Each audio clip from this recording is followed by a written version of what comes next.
Assalamu alaikum wa rahmatullahi wa barakatuh. And peace out to the rest of you. The blackest hearted, blackest minded, blackest man on social media, signing black in and shining again, asking you to hit the share button because the message is more important than the messenger. Truth be told, I should not have started with the peace greeting, but that was for those of you that are listening now, because frankly, those of you that are tuned in at this point in the audience are not the enemy, most of you. And the hostile parties may not even know about this. I mean, I just got to 2,000 subscribers after being on this for more than 2 years. So they may really just not be aware, and that's okay. I'm not that big. I'm not O'Shea Duke Jackson. I'm not Edward Allen Anderson. I'm not Professor T. Hassan Johnson. So they may just really not know. But I'm doing this because I'm giving a chance to those who think that any sort of centrism is the same as the left wing. I'm opening up this live because, frankly, some people tend to think that if you aren't as far right wing as they are, you're the complete opposite. You're the left. And your awareness of the legacy of slavery means that you're going to sit up and use slavery as an excuse, or accept it as an excuse for every single dysfunction that we have, and exonerate us while blaming the white man for everything. Is my voice coming through clearly? Rashun Bar, peace to you. Does my voice sound clear, or is the music too loud?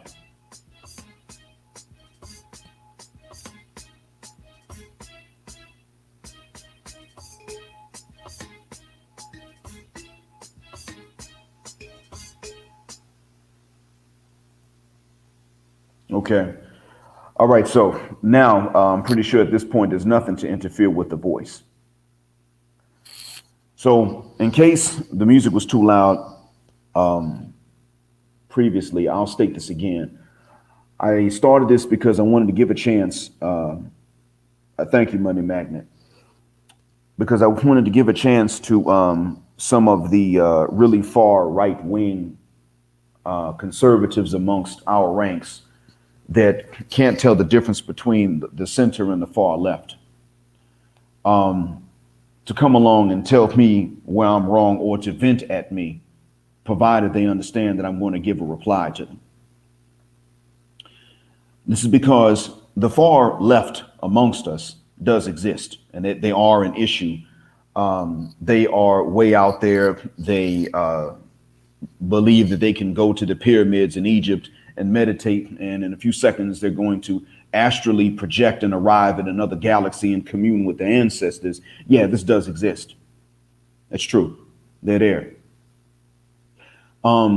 They're very far left, way out there, but by the same token, they're so rare, and they're also so ostracized and so stigmatized that they don't need me to go in on them.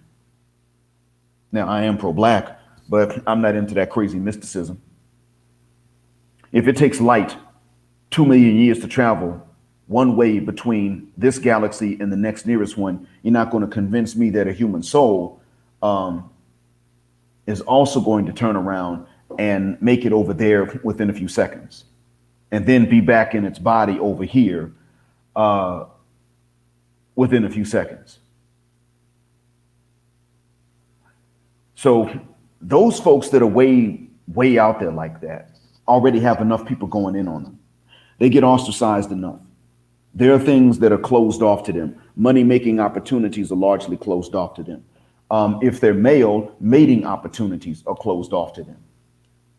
Now, of course, if they're ladies, that's a different story, because as I've said before, the problem with men in general around the world is that we've made, as I said in my last recording, my last message that I uploaded this morning, my time, last night, you all's time.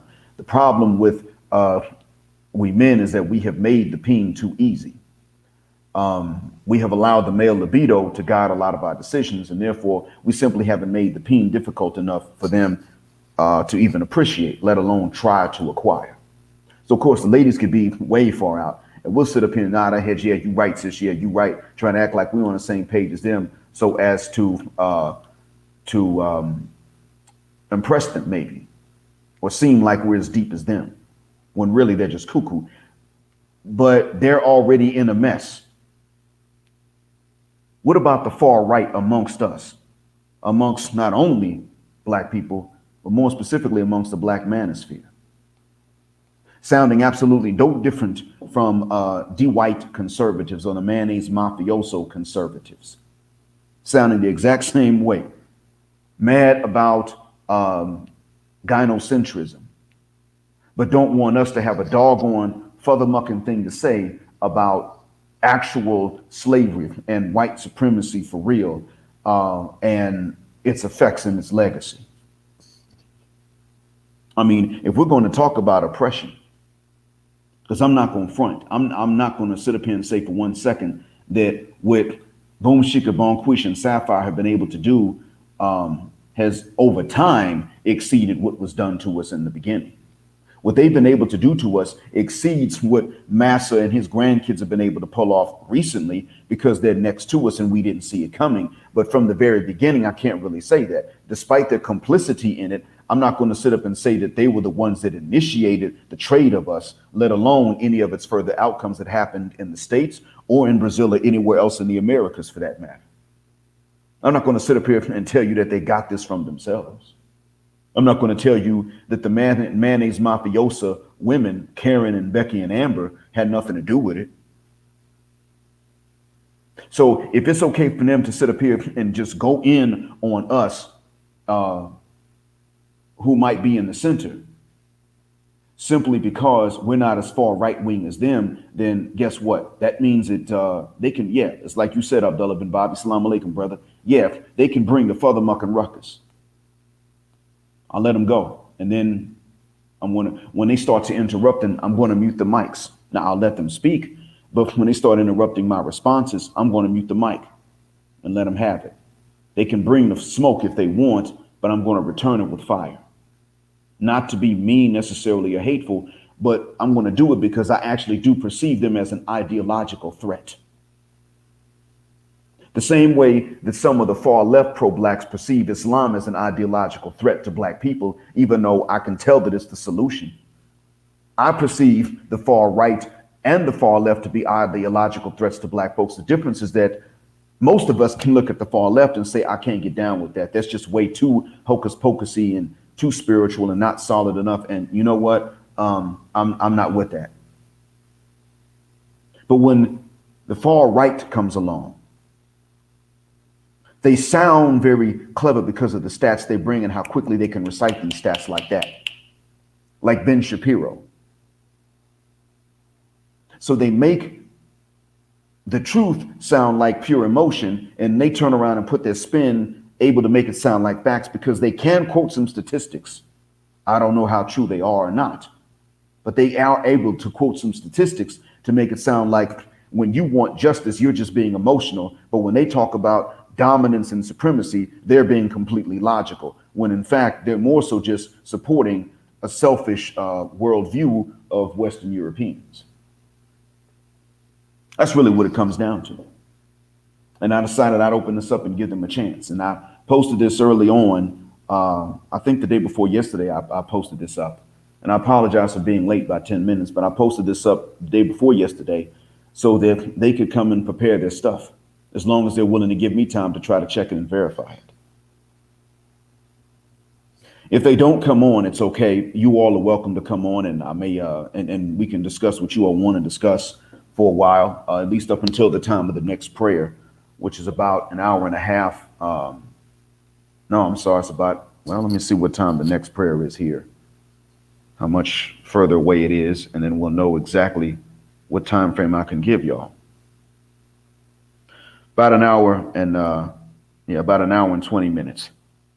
So until the next prayer time, an hour and 20 minutes from now, if y'all do choose to come on, if the far right conservatives representing the mayonnaise mafia don't show up, which they may not, because I'm not that famous. I'm not that big a voice. It's not like I'm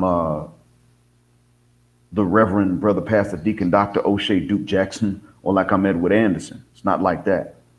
So they may really just not know, and that's fine. But if they don't show up, we can chop it up about other things too. But in the meantime, I wanted to go ahead and give them a chance. I will say this to these far right folks.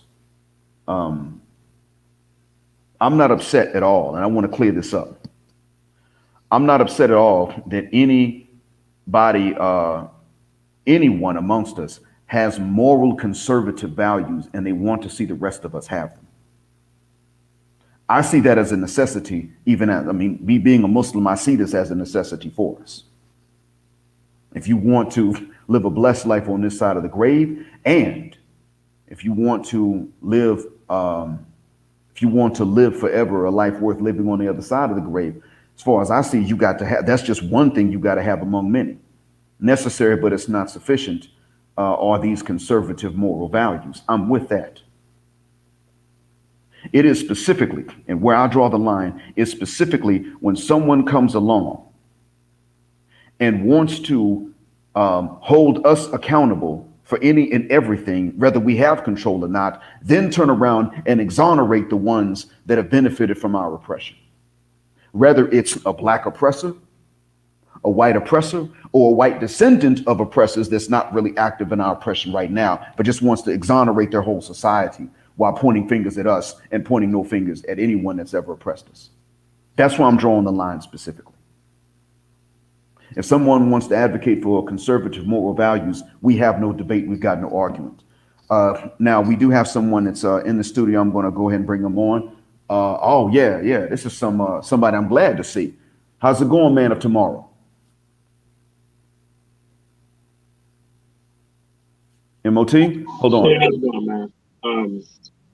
Like, let me clear the record, man. Like, most of my views are actually conservative, but they're self-preservative conservative, traditional. And what these individuals do, they try to hijack that narrative and make it look like only one type of person can be that. When my family is from the South. So it's like the type of conservatism that they have, they're conserving a power structure. And they only want to act out and to bring certain people to justice and not others. Exactly what you said. And they won't come on because they need a level of protection within the environment in order to speak. They are cosplay actors, and cosplay actors need a specific type of environment that's attuned to them, that's going to allow them to operate. It's like when you see these people anywhere, they're flanked by no one. No one comes on to challenge their point of view. Everybody's just there to quote unquote watch the show. I see. I guess they would not. I mean, I thought that they were not going to come on because they just may not even know that they may not know about me because of who I'm not, which is okay. And from what you said, they may not come on even if they did know because they're just not used to having any type of challenge. They're not used to having anything presented to challenge them. And I understand from previous broadcasts of yours that you are largely conservative based on our need to improve and protect ourselves and prevent more problems like what we've been sustaining, even if we didn't initiate those problems in the beginning. That is correct, because we have more information on hand now that operating within this liberal format within society to where you don't care about outcomes, don't lead to good outcomes. We have too much data for that on hand to be acting like we can act in a manner that is not disciplined for the results of things that are not that are unfit for us, because that is what's been laid out before us culturally to deal with. Okay. Well, we certainly have been we've been fed a line of BS when it comes to the liberalism. I have always said that the left, and that includes more than just the Democrats, from my understanding. The left has fed us a line of BS, and it has also stifled us when you start to think about, especially the sexual morality that our people need. It has, to a certain extent, stifled us because you can remember in the 1990s. I remember you saying that you're in your 50s, so you're older than I am. Did I remember that I'm right? in my 40s. I'm in my 40s. Okay. Did you say early 40s? Yeah, early 40s. Yeah. Okay. All right. So then you and I are close in age. So then you can remember in the 90s the attitude that our people had towards booty banditry. We didn't go around beating up on people, but we didn't view that as something that was normal. You know what I mean when I say booty banditry, right? Yeah. Okay. All right. So you can remember that because you and I both grew up in the South, not too far from each other. And so you can remember the Southern Black conservatism that we had when it came to things like this. And when it came to, let's say, a fear of a higher power. So we were not about to sit up here and justify that. We just weren't necessarily going to mistreat everybody that was that way. But then there were those of us who would, out of a sense of righteous indignation, mistreat them. And what we saw was that we were fed this line that if we don't want to be discriminated against because of our race, we have to turn around and not just not mistreat, but we have to accept a sexual deviance, that which was seen as sexual deviancy by not only our ancestors, but also the ancestors of the ones telling us that we had to accept it. And so I've always said that they would do some damage to us because they would lower the discipline levels that we already need to raise. And then they will be able to use that to manipulate us while they could get away with having the same low discipline. And as you and I have seen, their kids, if they don't have a certain level of discipline, even in their adulthood, yeah, they could get away with it. And we've even had some sisters come out and I mean sisters to each other, come out and say, well, yeah, these judges don't want to throw them in jail for the same length of time as these black brutes. But then if it's one of our teenagers that doesn't have this level of discipline, we've seen that the book is going to be thrown at them. Not that they were right for not being disciplined, but that they're going to get, the book thrown at them. And if there's a way that the sentence can be enhanced, then that'll be implemented as well. And so I'm not here to defend the left and liberalism either. But there are those who really think that, many of those who have come on and they have advocated the exact same talking points as Ben Shapiro, in justifying everything that was done to every other group of people outside of Western Europeans, justifying everything that was done to everyone else, knowing fully well that they would never justify a retaliation or self-defense from these things being done to Western Europeans or its diaspora. And that's why I'm up here.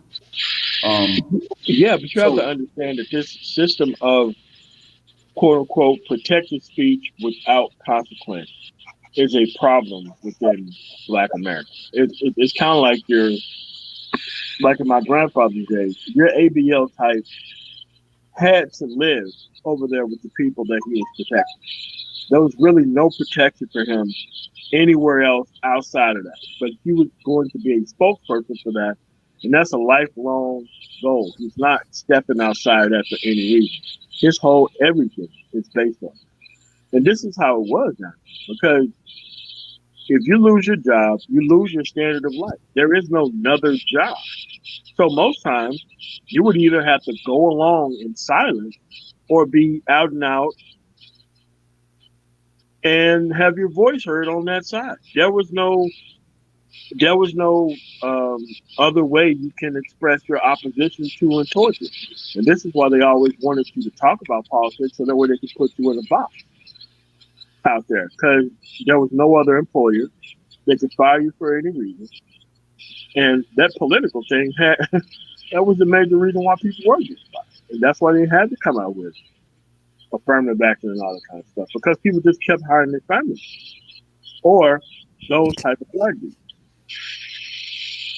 Okay, I'm sorry. You said that they came out with affirmative action because people just kept, and then I couldn't hear that part clearly. I mean, because they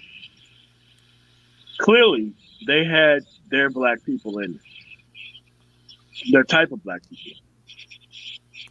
Now, yes. I'm not talking about private companies. I'm talking about government, because all the great things that can happen to people happen through government and government policy. So you would freely have these type of black men who would screw over the community tremendously. Until we start, having boards and all this kind of stuff for people who could be up there and all those type of things. Those are things that people had to fight for against those type of black people, those type of conservatives. Because they was conservative something else. They wasn't trying to conserve us, per se. They was there to conserve those people's power and themselves never. I see. They were not, they were conservative for opposite reasons from why we need to be conservative ourselves. Correct. I see. And this is what I was trying to get at when I was talking earlier about the difference between black conservatives and their conservatives, or the mayonnaise mafia conservatives.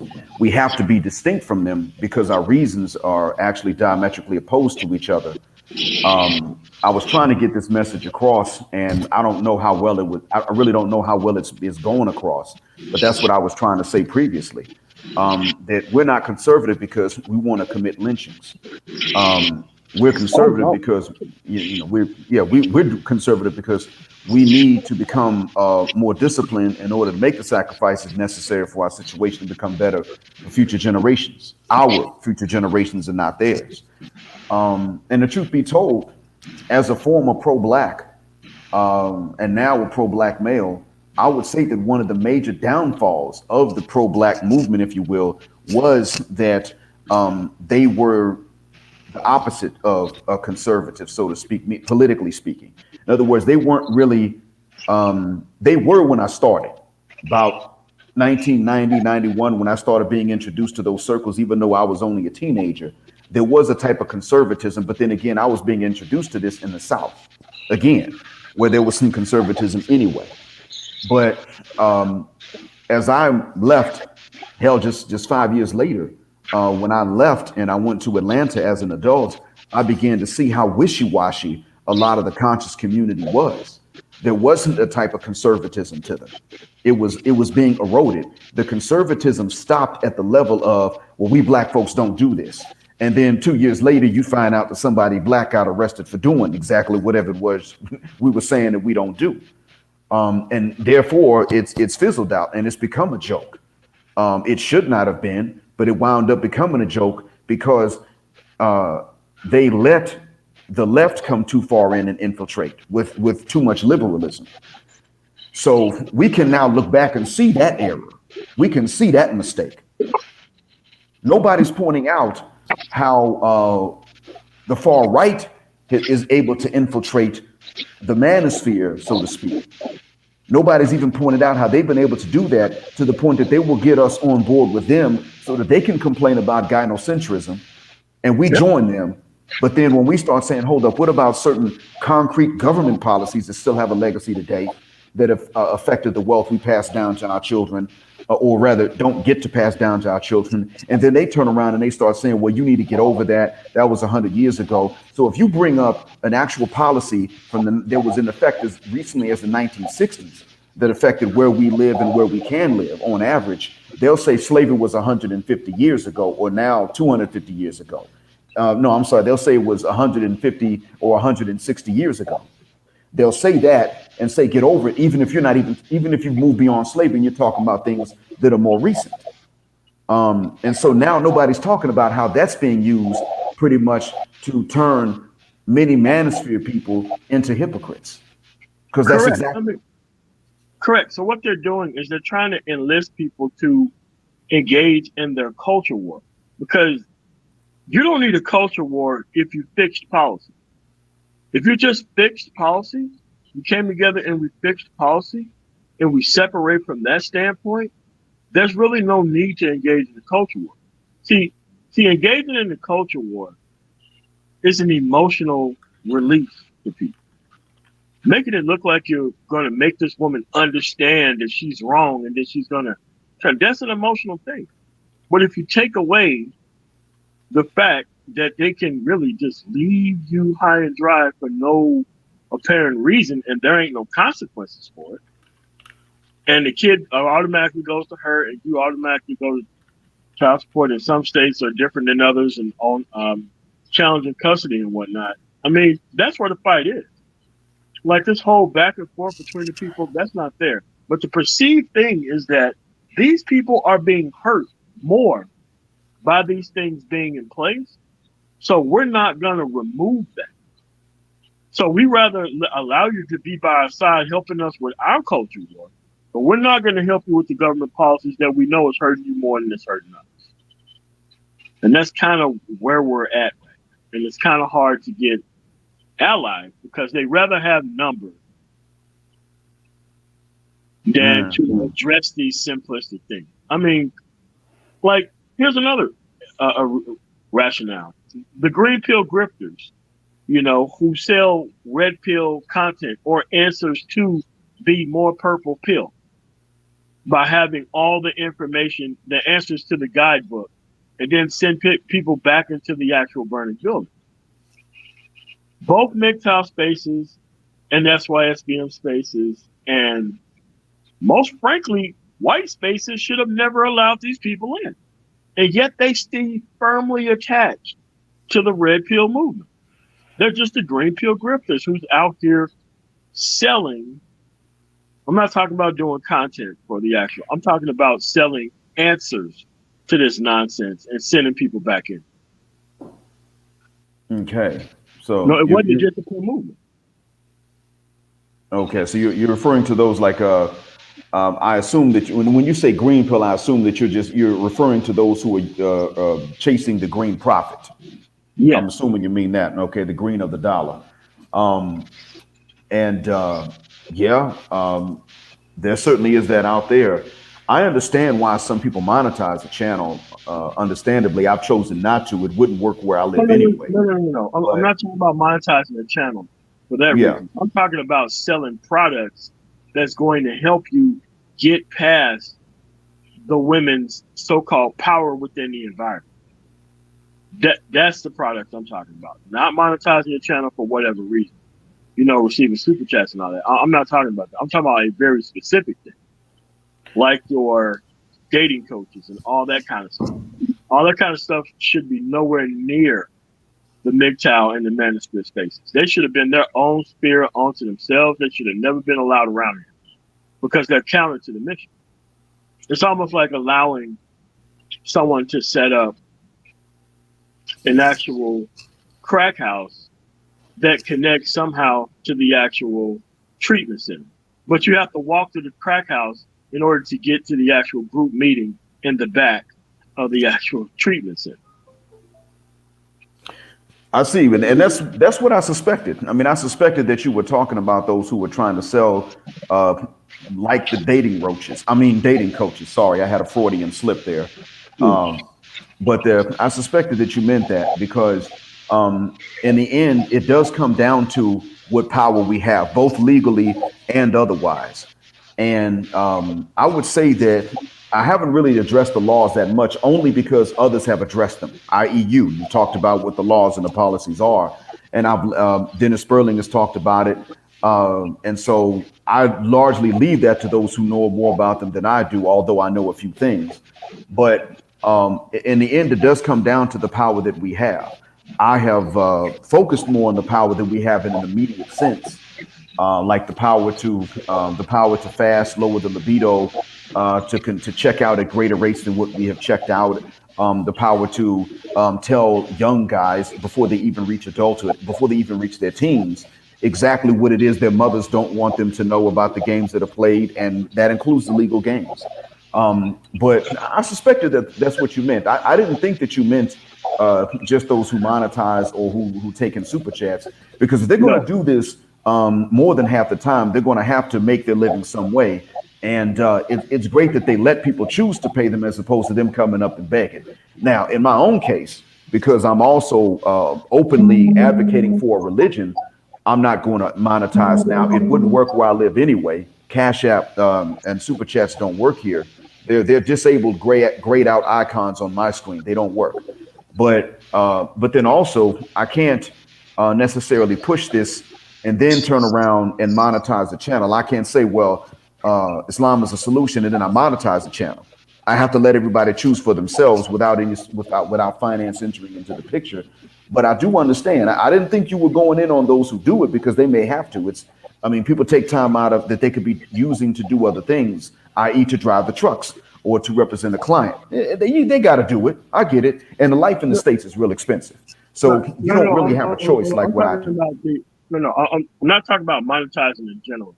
I'm talking about monetizing in specific, as in specific people who are like, I'm not talking about content creators. I'm talking about content creators who repackage red pill content and sell it as answers to feminism and all this kind of stuff. That's specifically what I'm talking about. Because the information is the information. You're gonna like one personality more than you do the other. The person gonna have more followers than the other person, and they're gonna get super chats and whatnot. That's not what I'm talking about. What I'm talking about is specific individuals who've attached themselves to this movement only to sell answers to all of this problem. That's specifically the only thing that I'm talking about. And they can't sell their products in the wide open. You have to be on their email list, and all of a sudden you see what they're really about behind it. That's all. Yeah, makes sense.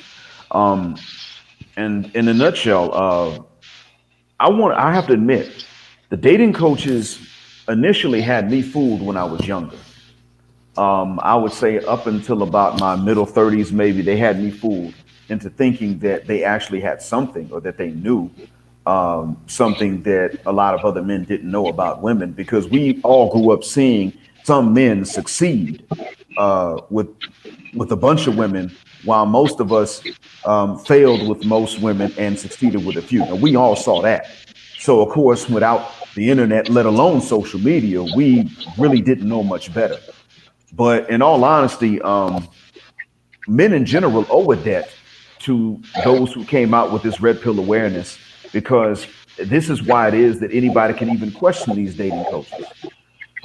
Especially when a dating coach, I hate to say it, but when a dating coach, if a dating coach is not married, you have to question why they're not. And if they are married, then you have to question why they're dating coaches. Either way it goes, it can't really move on to something else. But I mean, they did have me fooled. Did they have you fooled at any point in your life, sir? No, because I had older cousins in my 50s who acted just how these dudes acted. Down to a T. Down to a T. They acted the same way. They came with the false bravado, the whole "you ain't no man unless you do this" type of stuff. It's very effeminate how they came off. And I had a father and a grandfather and actual results to look at versus what they were selling, and was made to look at what they were selling and why it was wrong. It wasn't just it was wrong. It was always a why with it that made sense, that I had to get, and that I had to show that I understood. There was no lessons to be lessons. There was the why. This is the comparison. These are the outcomes. Look at where this guy's still at. Okay. So you were able to bypass that deception from the very beginning, as soon as you saw or heard of something called a dating coach then. Yeah, because it was the difference of leveraging. So I have, a side of the family, I'm not going to say which one, that had a bunch of whore-based aunts, and I had another side of the family that had a more traditionally raised people. There was one side that had mostly, for the better term to put it, arranged marriages. And there was another side to where they was able to run the environment, because we're talking about rural Mississippi, so we're talking about very few women and lots of men. So they was able to have their way within the environment, which is no different than how women operate today within this environment. The only reason why they're coming online is because they're hitting,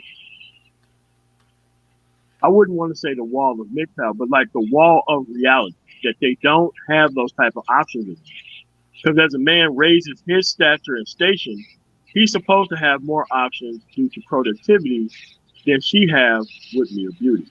Because a man can travel everywhere he wants to and still have that level of productivity to protect him. A woman can't really travel that many places and have that beauty do the same thing. Okay. Not unless there's something really wrong with the culture. So you saw a cultural flaw. You saw it as a cultural flaw from childhood then. Well, maybe like 8 to 10. I was made to see the difference, so that way I didn't end up like XYZ type people. Yeah. I'm sorry, so that you didn't end up like who? End up like the other side of the people who were in their 50s claiming that they had game and all this kind of stuff, when they was just failures and they never left the environment. Gotcha. Okay, gotcha. I guess if I had grown up in a place that was if I had grown up in, let's say, rural Mississippi, then I probably would have been able to figure out, maybe I would have seen the same thing. Where I came from, it was, where I came up, it was a medium population. So there were some crowded areas and some well spread out areas. We were, I guess you could say, in between urban and rural. That's where we were. If you drove 10 miles in either direction, you were definitely going to be in the country. But we had some pretty crowded spaces. And sometimes I do wish that I had more of an explanation of this when I was younger, because we didn't really have anybody to explain to us what the games were. And to be honest with you, even a lot of even your more blunt women didn't have the vocabulary to explain it. So you could barely get anybody to explain to you what the games were and how they could ruin your life. You could only get the basics, like don't let them trick you into a pregnancy. You got to watch out for them, some of them. And we weren't really told how to know who to watch out for, how to tell if you were the type that would target, or how to tell if she was the type that would target you. We really didn't know. Most of the warnings were actually given to the women regarding men, so that we men were on the defensive trying to prove that we were not the threat. And so, to a certain extent, I kind of wish that I'd had the side of the family that could have explained it better to me. I wish that we had had that. And that's part of why it is that I say we're going to have to go after the young guys, even though cats like Super Sly are going to say that this is brainwashing and corrupting their minds. We're going to have to go after these cats when they're about to finish elementary school and tell them what some of these games are and let them know that this is actually being kept from them. The things they need to know are being kept from them, even by the women that love them. But that's where you come in, because of what you just told me. What is the best thing that we could say to these young guys to get that message across to them in a way that even if we got interrupted, the seed is in the head and they would turn and grow and water the seed later on their own? For me personally, because we had lost our standard of life after my dad had died and then my grandfather had died. Then we had to move back into the environment, and it went from lessons to actual practice. So I've seen enough of the other side. So I was socialized enough into it. And I had friends of mine who actually got off the nonsense and started doing the regular stuff. So you have to get to them early enough. You have to get to the parents who are actually doing it right. Get to the parents who are actually doing it right. Start telling them about the future and their place in it. Because a lot of people give up hope very early and they fall back into what is normally celebrated as power within the environment. And that is the so-called respect of a woman or even access.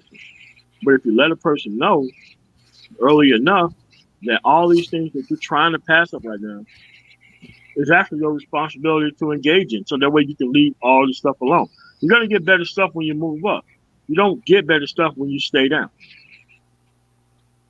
Okay.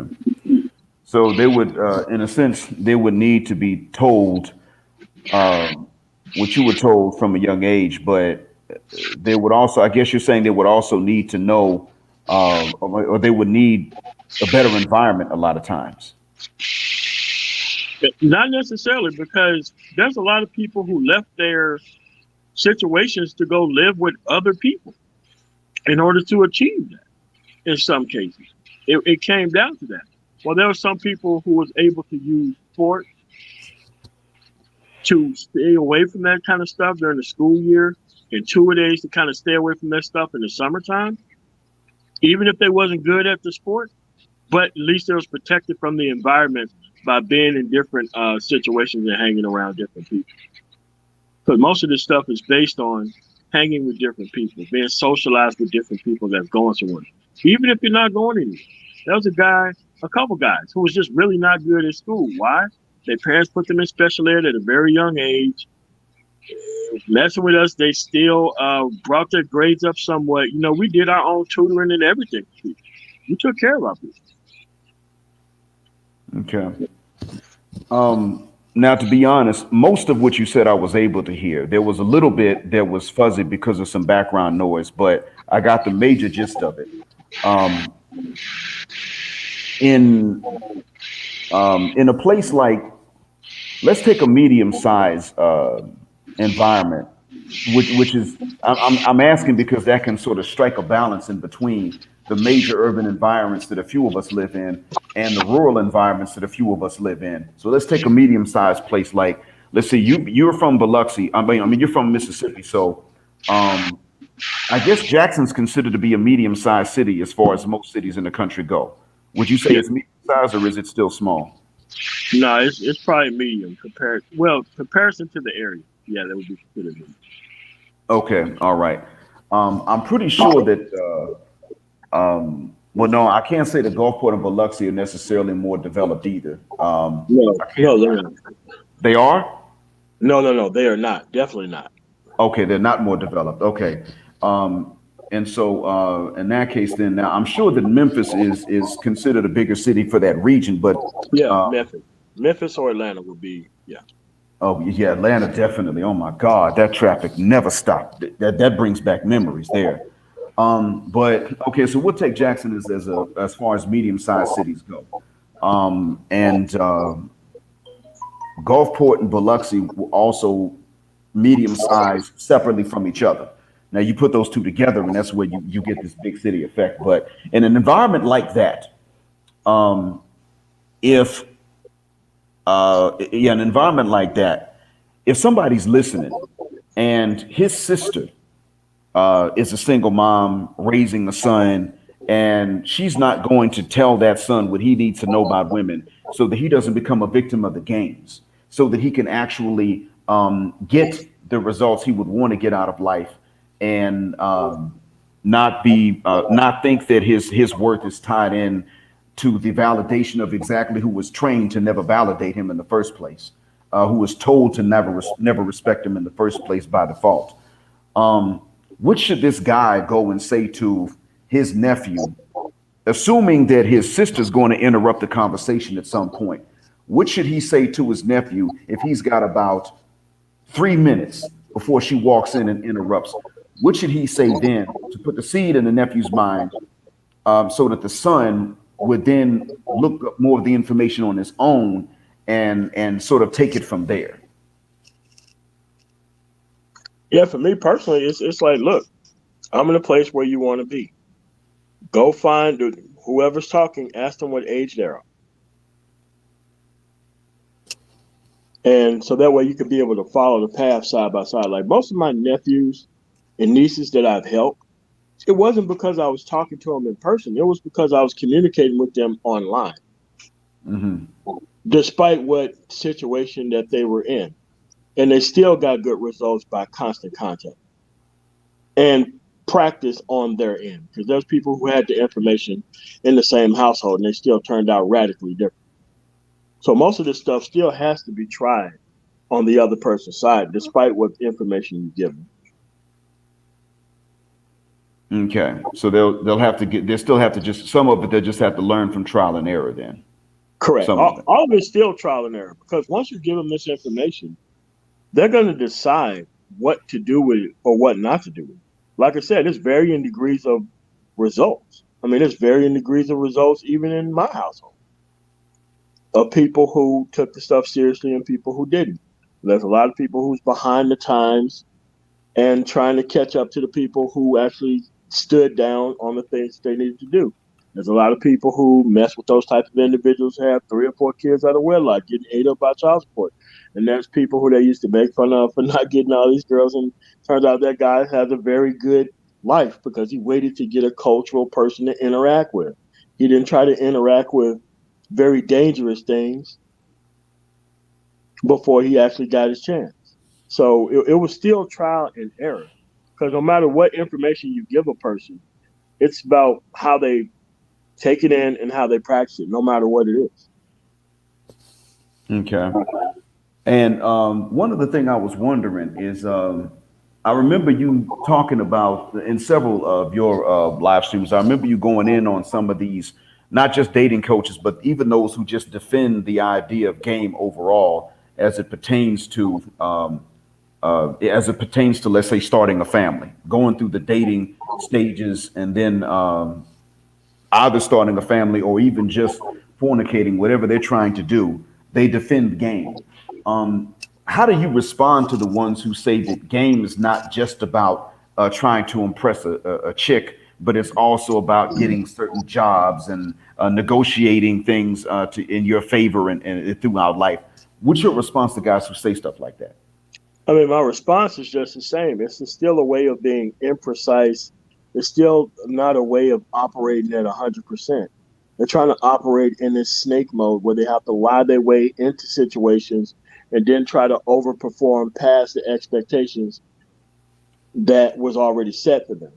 So it isn't everything. Everything is not that. What you can do is you can go after the proper information, the proper situation to get a proper result, or you can try to lie yourself into situations that you're not supposed to be in. You hope you don't get caught for the time that you're there. And by the time you do get a chance to leave on your own recognizance, you get to leave without things that are not well done. And you can't spend your life doing that, because if you start thinking in that mode to where everything is a potential hit, everything is it really screws up the way that you think. You're caught up in consistent overwhelming short-term thinking. You don't want to plan for the future because you're looking for an opportunity consistently. It's just not a good way to operate. Because I've never seen a person who talk all this game stuff who's made it as far as I made it by having a straight, consistent path. I've never seen it. Well, tell the truth, I can't say that I have either. I've seen some people who make it far agree with other perceptions of game, or maybe nod their head or not say anything one way or another. But truth be told, I have never, like you, I can't say that I've ever seen someone who made it far turn around and say that game is how they did it after the fact, or better yet, even before the fact. I can't say that I've seen that happen. It reminds me of a cousin of mine, and ironically, this cousin is a prolific womanizer.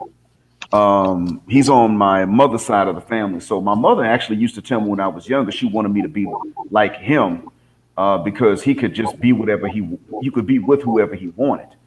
And one of the things I used to say is, well, his skill can be used to womanize or to make a wife happy, either one. But then later on, see, he and I wound up getting married about the same time. And I'm much younger than him. I was a kid when he was an adult. And he's always been with these really drop dead gorgeous women. And they were in college when he was in college. And then afterwards, they were physicians. And, these were highly successful, highly paid women. He's the guy, he's one of those select few that just ran through a bunch of them. Well, after getting married, and he used to brag about his ability to charm people out of stuff. But his closest friend was another cousin. Another cousin of ours is about the same age as him. They grew up like they were siblings, even though they were cousins. This other cousin went on to become a physician on time. And so when they were in their late 30s, I would say, the womanizer was saying, listen, let's go for some pizza. I got the hookup at this particular place, but we just got to go through the drive-through so that nobody sees her not charging us. And the other cousin that had become a physician said, let's go to the pizza place and sit down inside. No, man, we got to go through the drive-through. No, we don't have to. Watch. So the two of them went out for this pizza, and they took some friends of theirs. The one that's a physician, do you know what he did once they got inside? What's that? He just paid for the pizza. That was it. And he turned to the one that's the womanizer and said, you don't have to charm people when you're earning your own living. You don't have to do all of this. You don't have to always have the hookup to get certain things in life. You can just put yourself in a position to pay for them. You may or may not get to the position, but at least you can try to get there. That's what this one cousin was telling the other. Later on, fast forward till now, the womanizing cousin, with all of his game, has been divorced, I think, twice. He got married the third time secretly, didn't tell anybody, but we still found out about it. Every time in his second and third marriage had been to women that could very well have benefited immigrationally by marrying him, if you catch my drift. The first woman that he married, now she was drop dead gorgeous, family friend, all of that. We come from that Jack and Jill crowd. She comes from that. They met. He put the charm on her, put the game on her, and she fell for it. They got married, and he wound up cheating, and they got a divorce. And this is not a case where she filed. He filed. He was the one that filed because he just got bored, because he couldn't stop cheating. He couldn't stop womanizing even after he got married. That's what game got this guy. He had it. When it comes to women, he had game, but that's what it got him. That's pretty much all it got him. And so now I guess he's earning a living as a physician. He became one rather late in life, but nonetheless, that's what it got him. So the other cousin never got married. The one that started as a physician a long time ago, he never married either. But he's pretty much said, I don't miss that because I know what's out there. I'm okay with that. But at least I can say that I didn't get bored with a good woman and leave her because I couldn't stop cheating. And that's where they are now. So I'm just saying this long story to say that, when I think about it, I I really can't sit up here and remember a time where somebody bragged about game and then turned around and actually used it to succeed in a substantial way in life. I really can't say that. And if you think about it, if you're looking at me and you're looking at somebody else, and your uncle that you love very much owns a corner store, do you want me to go in the corner store to get us some Cokes or something if it's hot outside? Or do you want my womanizing cousin to go to the corner store? Which one of us would you want going?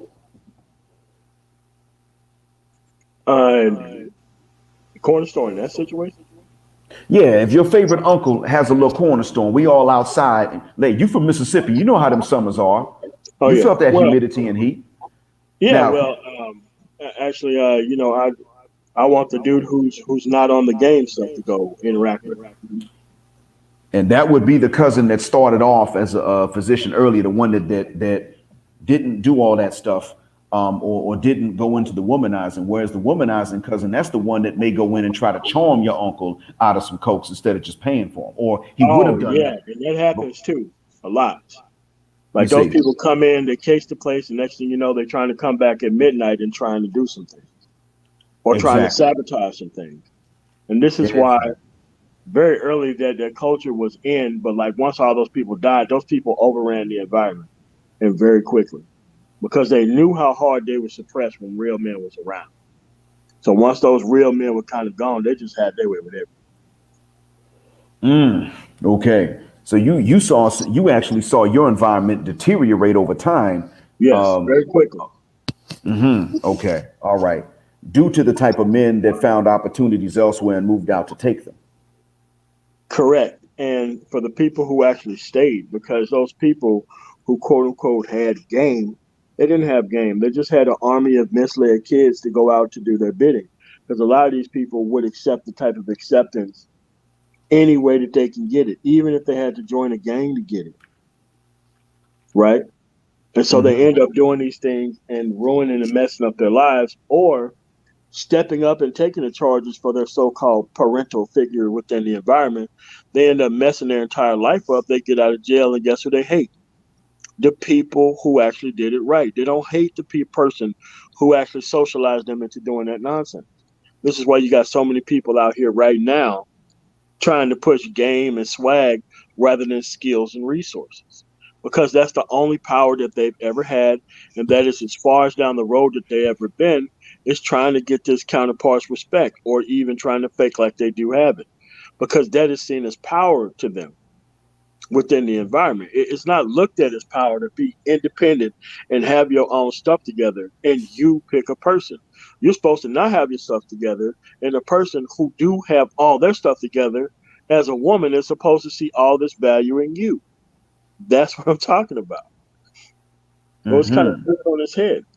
What it is, what's supposed to be going on within the environment, and you can't expect a woman on average, or even above average, to come up and say they don't have to meet the standard of beauty or femininity within the environment, yet they get all the benefits of a man by not even exhibiting that.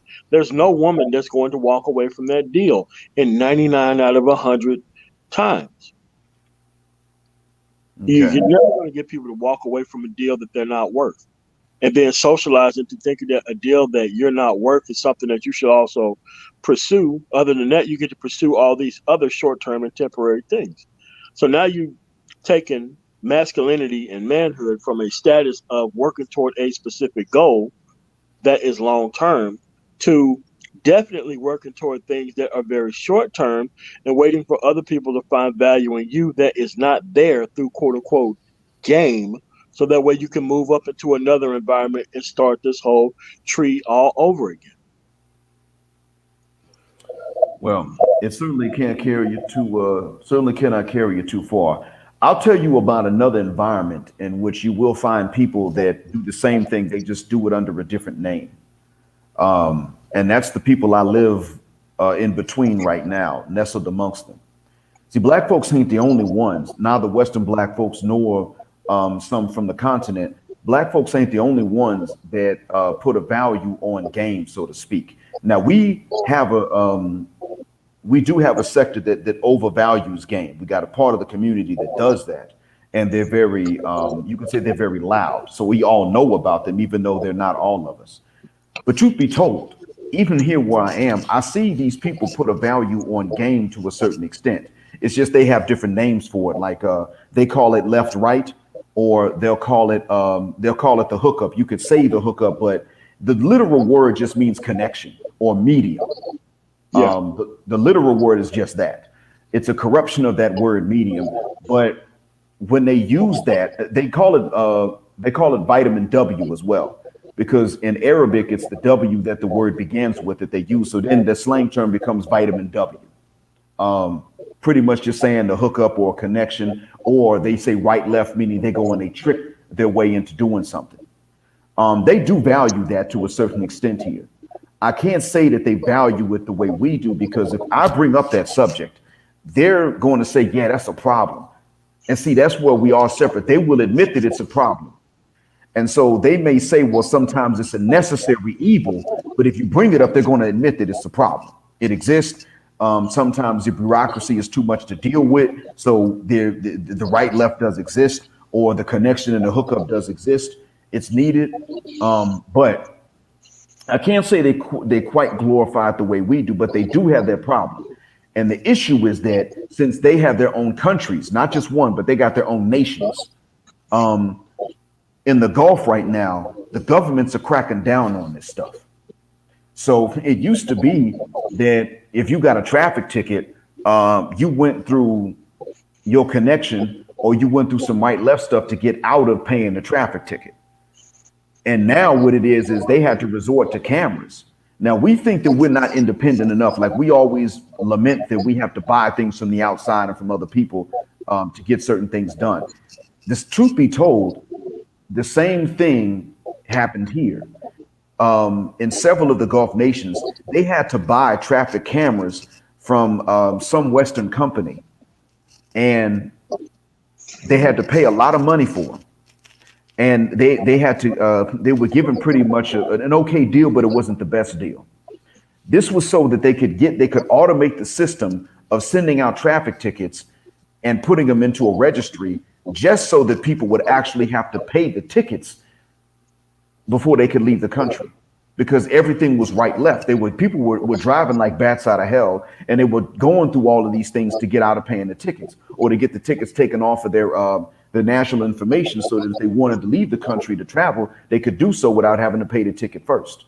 And so, what happens is that the government had to turn to outside help to sort this problem, to sort out an internal problem. And the man that ran the company that made the traffic cameras pretty much said to them, this is what y'all do, all right?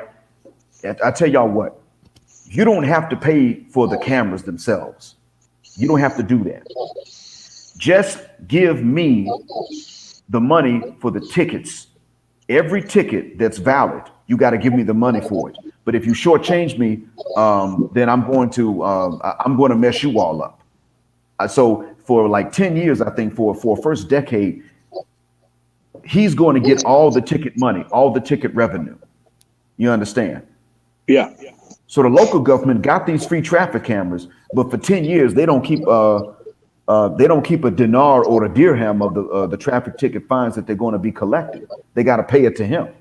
Now you would think this kind of incentivizes them to turn around and just let people get out of the tickets anyway, but for the most part, no. He's like, if the traffic, every time somebody speeds, that's a valid violation. I want that money. And I can see if somebody gets a ticket and then they don't turn around and pay later. So, every time people go through this, they're going to have to get outside help to sort that problem out. This is not something that we're the only ones that have been through. We can learn from somebody else. We can see that some of our closest relatives have gone through the exact same thing. And it's because not because they overvalued gain. That's not even it. That wasn't their mistake. Their mistake was just they were too lenient towards it. They weren't really prizing it. They weren't like glorifying it all the time, but they were just too lenient towards it, too lax about its existence as a necessary evil, too accepting of it, or they got too desensitized. And this is something they got to pay. So the government has to pay out all this money that they could have kept and the economies are getting bad now. So instead of the government's just buying the cameras, they thought they were going to get a good deal. Okay, we got the cameras for free. We just don't keep the funds that we collect. And now it turns out they need to keep those funds that they collect because the economy's jacked up. And so they could have used that for certain projects to build roads and things like that. And they're doing it, but they got to find other ways to do it. You see, they can't use this money that they were getting, which other countries would have used to increase their infrastructure when it comes to roads and travel and transportation. And so, they're building certain things. I mean, a new train line, stuff like that. But they got to scrape sometimes to find the money to do it. And that's what's going on because the economy is not like what it used to be. And this is just because they were too lackadaisical about it. That's all. So, government tried to fix it, but they waited too late. And the problem that they had was less than the problem that we've had. And that's the lesson that they've had to learn. So, I got to admit, you got a point. This game is just not something that's, it exists in other places to a certain extent, but it's not normal at our level. And even then, other people ain't getting away with it. So why do we think we're going to get away with it? Yeah. And as you grow more and more into masculinity and manhood, you don't need to keep being more and more imprecise. I'm sorry, more and more what? Imprecise with your actions. Oh, imprecise. Okay, yeah, it's true. I see. Okay, yeah, I'm sorry. I only cut you off to make sure I heard you correctly. I'm sorry. Oh, no, that's fine. For some reason I heard an echo or something, but that could be on my end. But it's just that this is why standards and cultures are important. So that way you don't get socialized into the way a whole specific being of moving without being able to be held to any type of responsibility or account. For a group of people and to continue to exist and survive. So if these people can come out, you know how you used to see,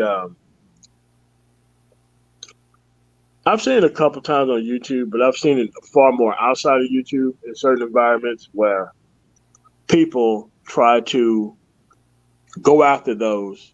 Oh, look how much money I make. I ain't got no degree. I'm like, you know how many people would die trying to have that sort of lifestyle just because it's working out for you? And it's not really working out for them. They're just getting by, right? But they try to make it look like they're doing so well because they did it outside of the normal system. And they try to socialize that as something that other people should be doing. Or you must be a fool to do these things XYZ way. Look at how I got over by doing this. Right? Yeah. Yeah. And that's why you have to socialize that out, because eventually those invasive species will ruin a whole eco culture of an entire culture. It's happened over and over and over again. My students told me about a similar scenario across down the highway from us and across the border. Some of my students are some of them are like half Saudi, you could say, meaning that either the dad is Saudi and their mom is from this country or vice versa. But they have whatever citizenship their father has. So some of them have Saudi citizenship, but they go to the university here because their moms are from here, or their dads are from here and their mothers are from Saudi. And so they're very similar to the ones across the border, really, because a lot of them are related. And my students actually told me how several years ago, when I first got here, the reason that they acted so bad, even at the university level, was exactly what you said. Productivity was disincentivized because of people getting by on the hookup. And so we were talking about a serious problem of incompetence when you got into these small towns across the border in Saudi Arabia. It was worse than the incompetence that you had here. In any of the neighboring countries, there was a time where that was an issue. I mean, just as recently as a few years ago, I was told about a case I was told about a case actually here where in this country, but a city I used to live in, wherein some local doctors were treating a Sudanese woman, and she passed away while they were treating her. Now, they knew that they were incompetent. The knowledge of incompetency was so known, so widespread, that they assumed that they'd made a mistake and killed her. And they admitted to it. I mean, they said, yeah, we were the ones that were treating her when she passed away. We don't know what happened. It turned out she had an allergy to one of the normal medicines that the hospitals would use, but they were not at fault because they didn't know about the allergy. And so it wasn't something they could have avoided. Her husband had to actually step up and exonerate the doctors. But before he did that, the doctors thought they had accidentally killed her, but they didn't know what they had done, or they didn't know how they had done so. And so they thought they saw that they were incompetent themselves. This is something they had already accepted about themselves, that they're incompetent. And this was a problem. Medical incompetence in certain areas because of the over reliance on the connections and the hookup and the left right. Cheating was rampant at all levels of education here. In some places it still is, like they say that in the grade schools it is. But there was a time when cheating was rampant all the way up through the grad school levels and up to PhD levels. And so that led to a lot of incompetence that the governments had to crack down on, because there will be some good, smart students that would say, I can do this stuff if I need to, but I've got no reason to waste time and effort doing this when my other classmate over there spent the weekend chilling out with his family at a cookout. And he just paid an Egyptian or Jordanian to write his paper for him, turned it in and got full marks, got the highest grade, and he got moved on to the next one. So why would I sit up here and write my own stuff and maybe get a B because I tried it, but I don't get to compete with him in the job market later on? It actually does. What it does is it holds back productivity anywhere, and it becomes a problem. It becomes a problem for governments eventually, for whole societies. So yeah, I mean, I'm seeing that too. This is exactly what wound up happening. Now, fortunately, the government was able to crack down on this to a certain extent. They started from the top and the bottom and moved towards the middle. In other words, they started from the kindergartens and from grad schools, and they worked to eliminate the cheating, moving in towards the middle. That's how they've been doing it, so that there will be a crop of students that come up without thinking that cheating is normal, hopefully. And then there will be elders that would be continuing their education, and they would realize that those days were over. You get caught, you just don't get what you were working for. And so they were trying. That's a different approach I've seen, from a different approach from what I've seen before. But to a certain extent, it did work. I'm teaching at the university level, and I can say that cheating has been greatly reduced. So the incompetence of the workforce has been greatly reduced for the most part. In the smaller cities, it's still catching up. But if I were to go to any of the capitals here, you'll see it. You'll see it change. You'll see it improve. It's improving drastically in bigger cities here, and it's catching up in small towns. But there was a time when people were afraid. They weren't sure what was going to happen, because they knew that if they couldn't step up their own competency and make a deep change, they were going to always rely on foreign help for basic things. And that was a real fear that people had. So it's still a struggle, but it's one that they sort of got a handle on. However, the first thing they had to do was they had to kind of attack all these mechanisms of these mechanisms that disincentivize productivity. Because believe me, when I tell you it was the worst of them that were getting the best results, that's exactly what it was. There was another thing too, though, and I want you to tell me if you've seen this happen in your hometown or other places you've been, for the benefit of the audience. I had a few students in different cities tell me, they would say, Dr. Black, if I show my competence in class, those bad kids are going to get the jobs. And then when I go and interview for the jobs, they'll make sure I don't get hired. But if I'm the one that gets the job first and they come in, I'm going to be under social pressure to hire them. If the competent kids show that they're competent, and other students can recognize that this is a competent student. He actually does the work. He's learning the language. He's translating very well.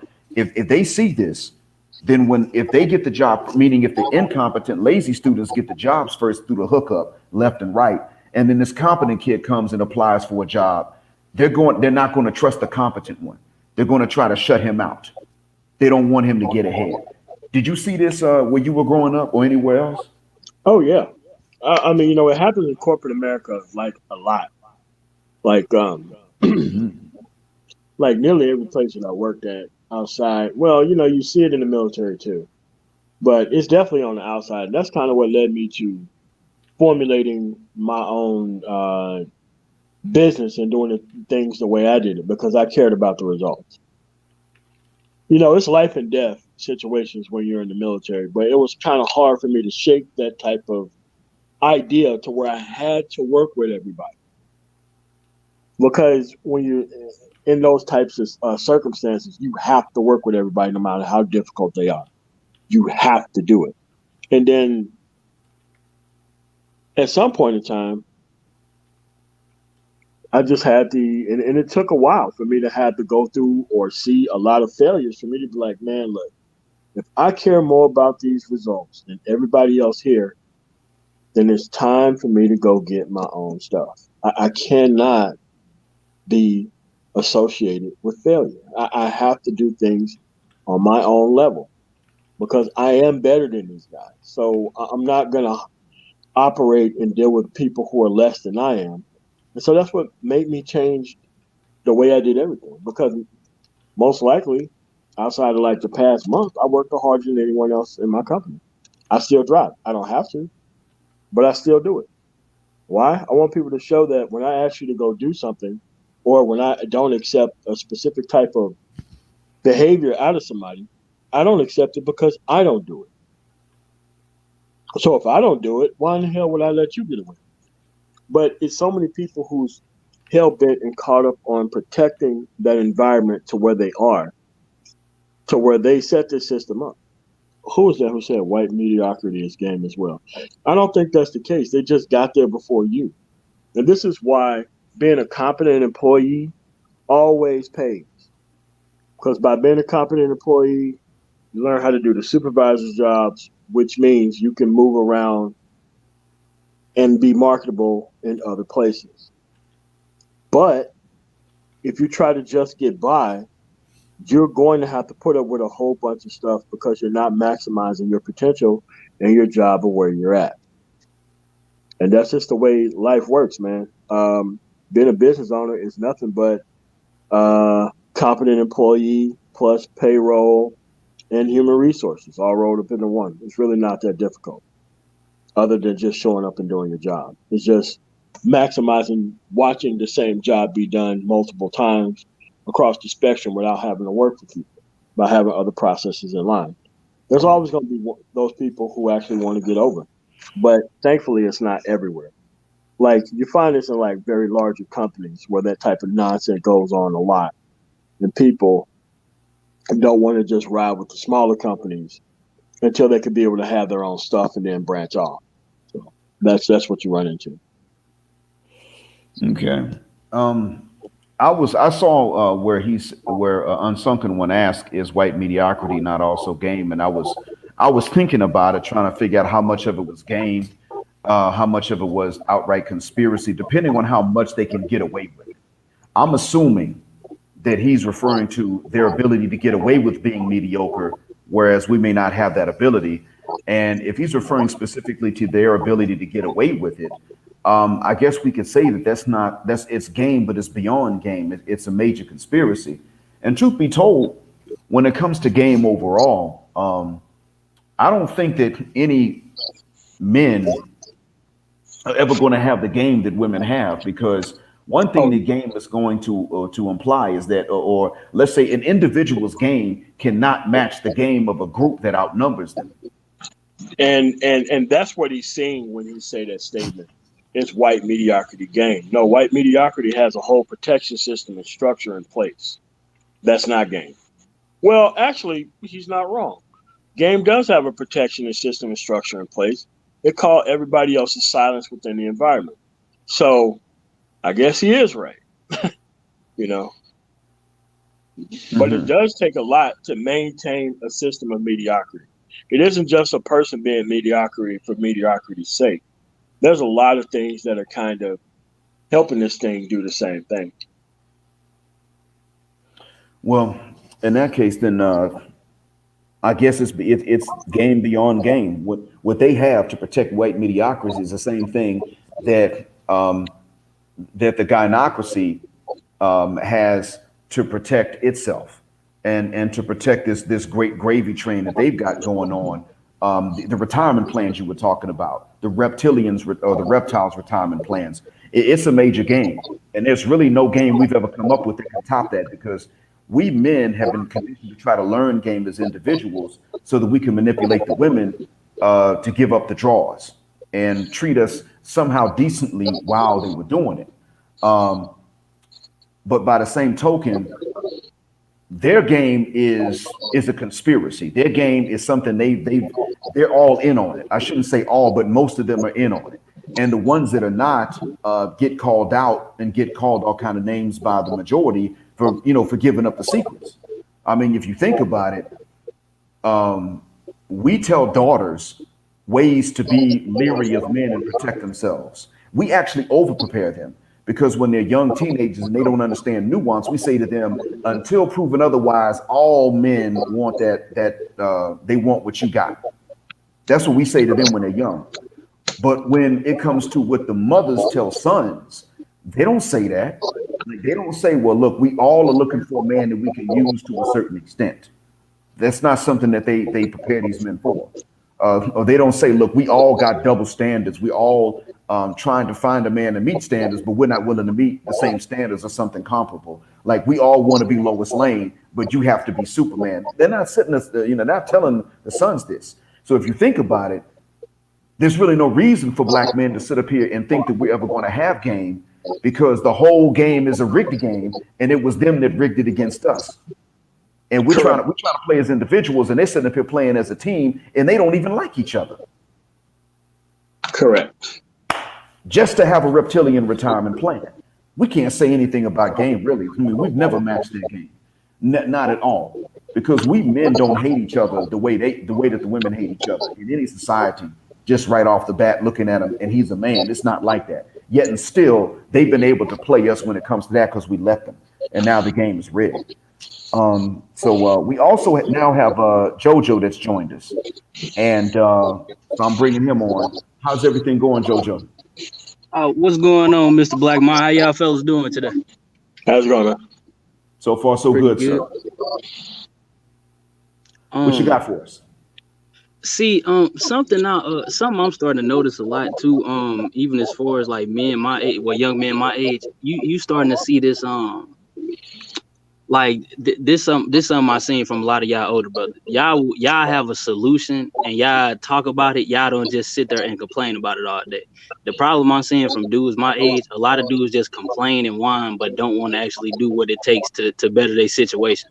Like even when you could literally give them the blueprint. Is somebody echoing? Was it? It might be. You could literally give them a blueprint to figure out what they want to do. They'll say, okay, I'm gonna do that. Then 2-3 days later, go right back to complaining again. If you gonna complain about something, it's like, have a solution. A lot of black men are too too weak minded, and they give up easy. That's the number one issue I got. Because look, we can all agree most of the women are bad, this, that. But it's like, as a man, if we know that, how you gonna navigate to figure it out? You know what I mean? Or even as far as like finance and stuff, you gonna complain about being broke or not having none instead of saying, you know what, I'm gonna figure out how to get some money in my pocket, how to do this, how to do that. You know what I mean? It's just like a constant cycle, just complaining and not progressing. You know what I mean? And you can even see that in the way now. I don't care who votes for who, but it's just like, I guess if we actually going based off beliefs, I guess I'm more of a conservative because I believe in traditional family households, even in this terrible climate or whatever. But you just see, like, when I saw that stat, y'all correct me if I'm wrong, I think it said 90% of the women voted Democrat, and I think around 80% of black men voted Democrat. That is a doggone shame. And when you just look at it, you just gotta. Now, and I'm not saying Republicans are the greatest people on earth or nothing like that, but when you just look at what's going on, it's like they don't have self-awareness, like, at all. Like, even just in everyday life, you just look like, I love black men, you know what I mean? I want to see my brother succeed, but it's just like a lot of them are just, I don't want nobody to take it the wrong way. A lot of them don't, this is going to offend some people. I hope it don't, but a lot of them don't want to improve in life. They just want to start, like, check this out. I'm pretty sure in y'all younger days when y'all went somewhere, because this happened to me like more often than not. Like, when I go somewhere, I get out my car, whatever, you always see some dude trying to figure you out to size you up, or you know what I mean? They feel like they want to try something on you. They never do, but it's just like you just see them mean muggy for no apparent reason. And it's just like they'll be mad at you and want to do something to you, and you don't even know them from a can of paint. But as soon as somebody gets shot by the police, oh, it's Black Lives Matter. You don't do nothing to the people that's actually messing your neighborhood up, like the gang bangers and all those people. You know what I mean? It's baffling to me.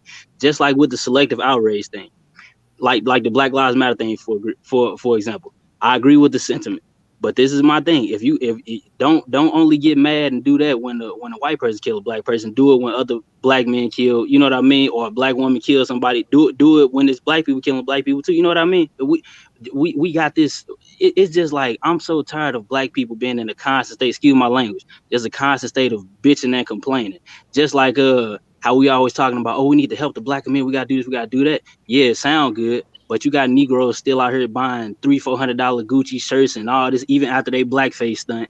You have Negroes buying $300-400 Jordans, PlayStation 5s. But then in a couple of weeks, I ain't got no money. I need a stimulus. I can't wait till the stimulus comes. It's a damn shame. It's a damn shame. It's just like people so disconnected from reality. It don't make sense. Like, sometimes I'm just left speechless. Individual choice and decision. Still an individual choice and decision. And this is why I never believed. And thanks for your comments, man. How old are you? Yes, sir. 22. All right. You're thinking at 22 how I was thinking at 22. I already seen this stuff, but I already had like the outcome-based training from like my grandfather and my father before they had died.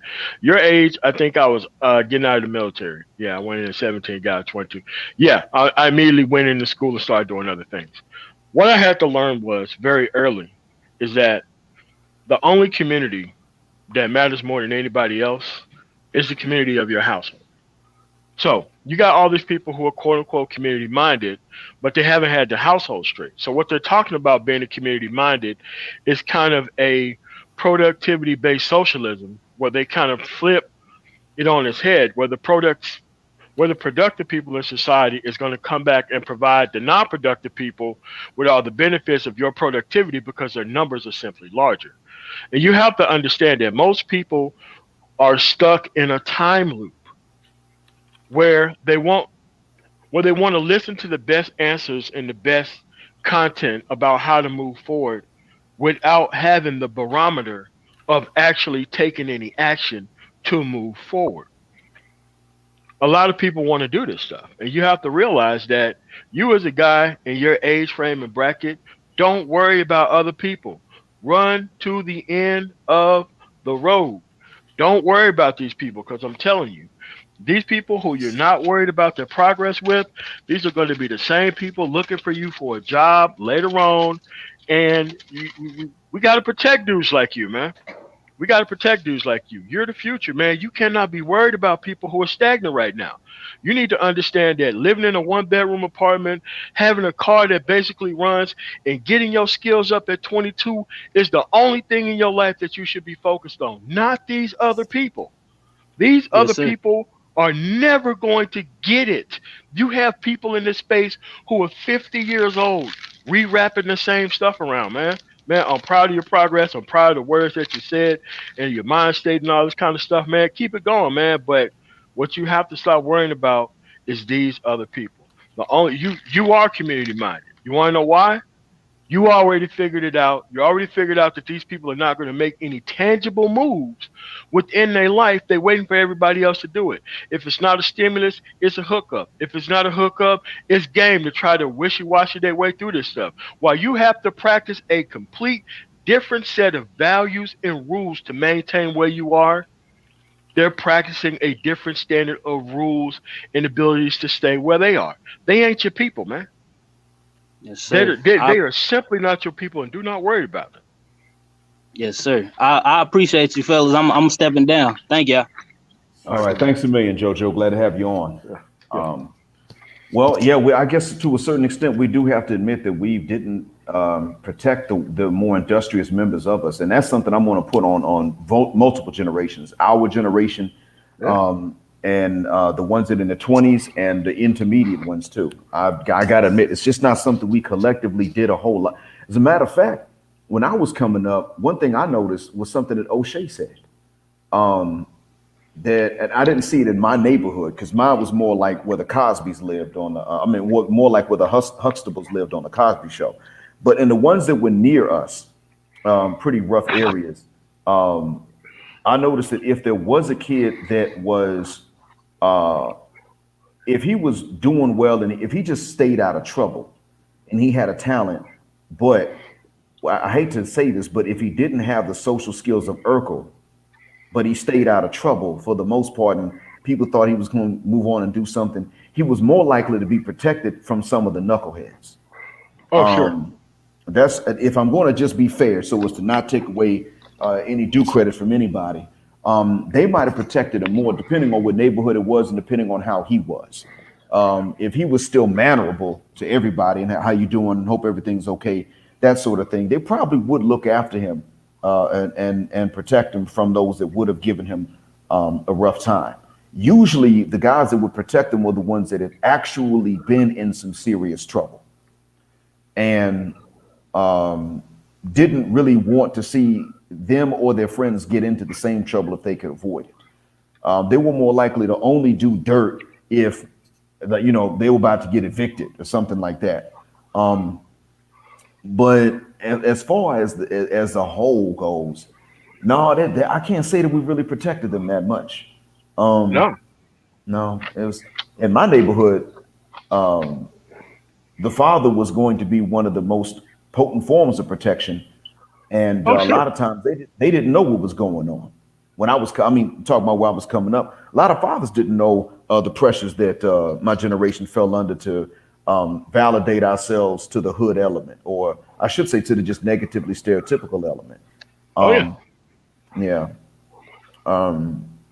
So now when I think about it, I don't know how much it's going to change because I'm not even there anymore.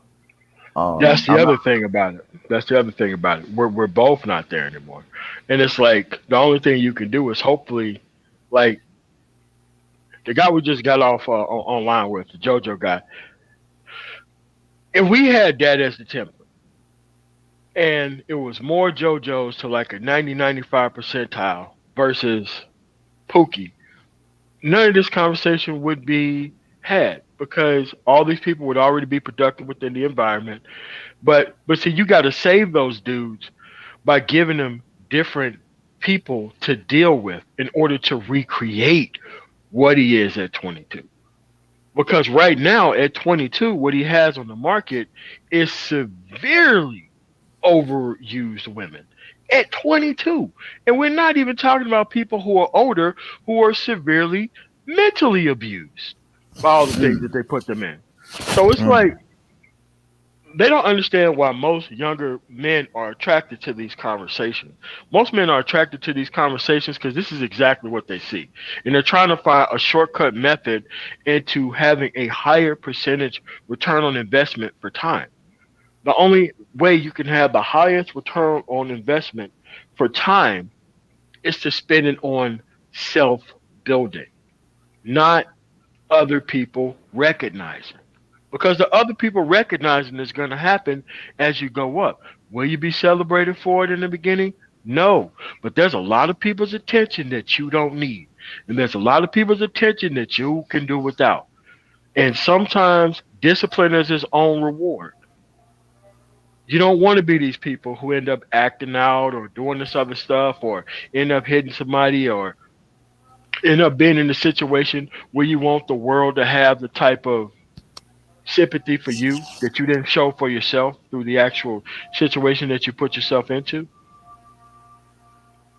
This is Yeah. what discipline does. It protects you from all this. Well, I'm certainly for that, and I'll try not to be unfair to those that really just faced desperate situations with their backs up against the walls. But there is a lot to be said for discipline, especially when you're not in one of those emergency situations. Yeah. I'm certainly in favor of self-discipline because this is something that you got to have when your back's against the wall, and something you got to have even when it's not.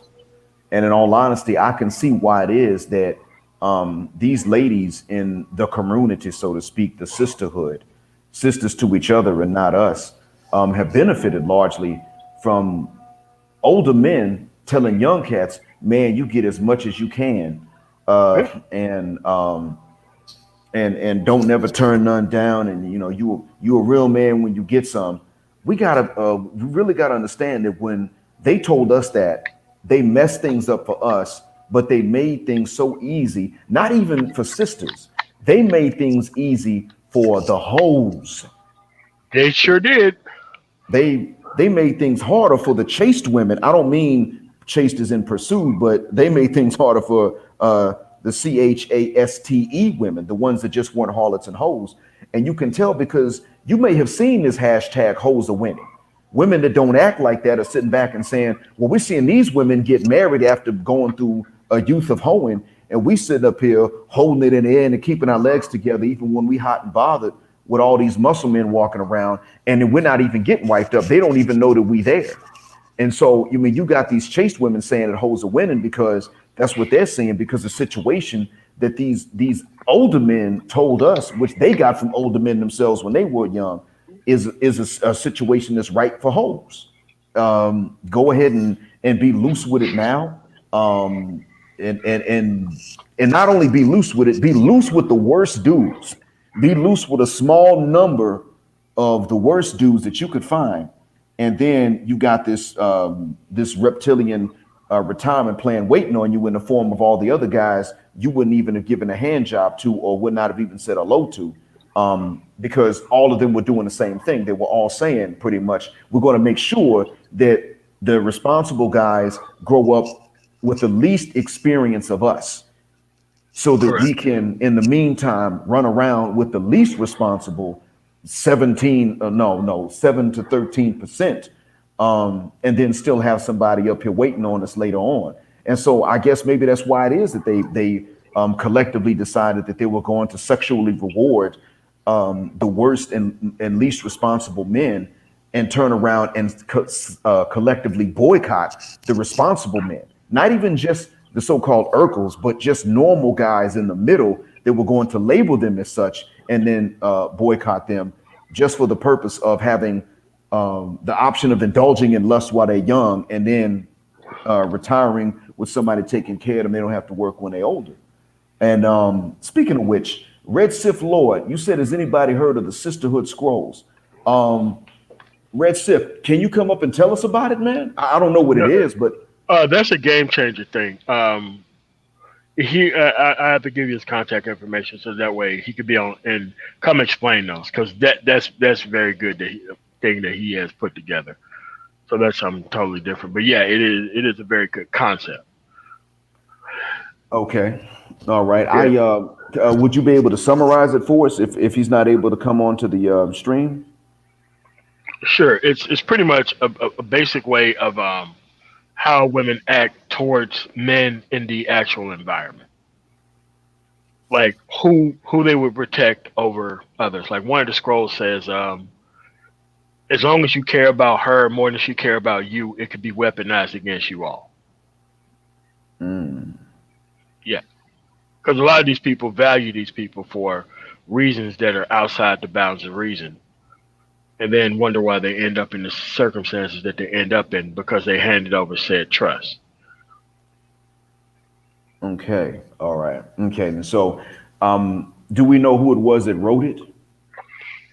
No, I mean, it's just something that he came up with, but it's a very good thing. I see. So it's his explanation of the program that they're on collectively. Correct. Okay. Well, ain't nothing wrong with that. But all right. Well, Red Sith Lord, it turns out that Man of Tomorrow actually he spared you from having to come up, because I was considering sending somebody to show up at your job and handcuff you and make you come on this panel. So you can thank Man of Tomorrow for summarizing it for us. And I appreciate you doing that, because, and it's still okay. The Sisterhood Scrolls, even if there's not a document written called the Sisterhood Scrolls that was circulated amongst them, the fact remains that if he used that term to explain the collective games that they're trying to play, that's still fine, because we're dealing But with it's accurate and 100% correct, though. It is ridiculously correct. If you were to hear it. I'm gonna need to see that. And there's a playbook, or there's a concept of a playbook that another, not a content creator, but he has a YouTube account. He was one of those that helped Mad Bus Driver write out the ideas of the SYSBM crowd. Dwight Hayes is his name.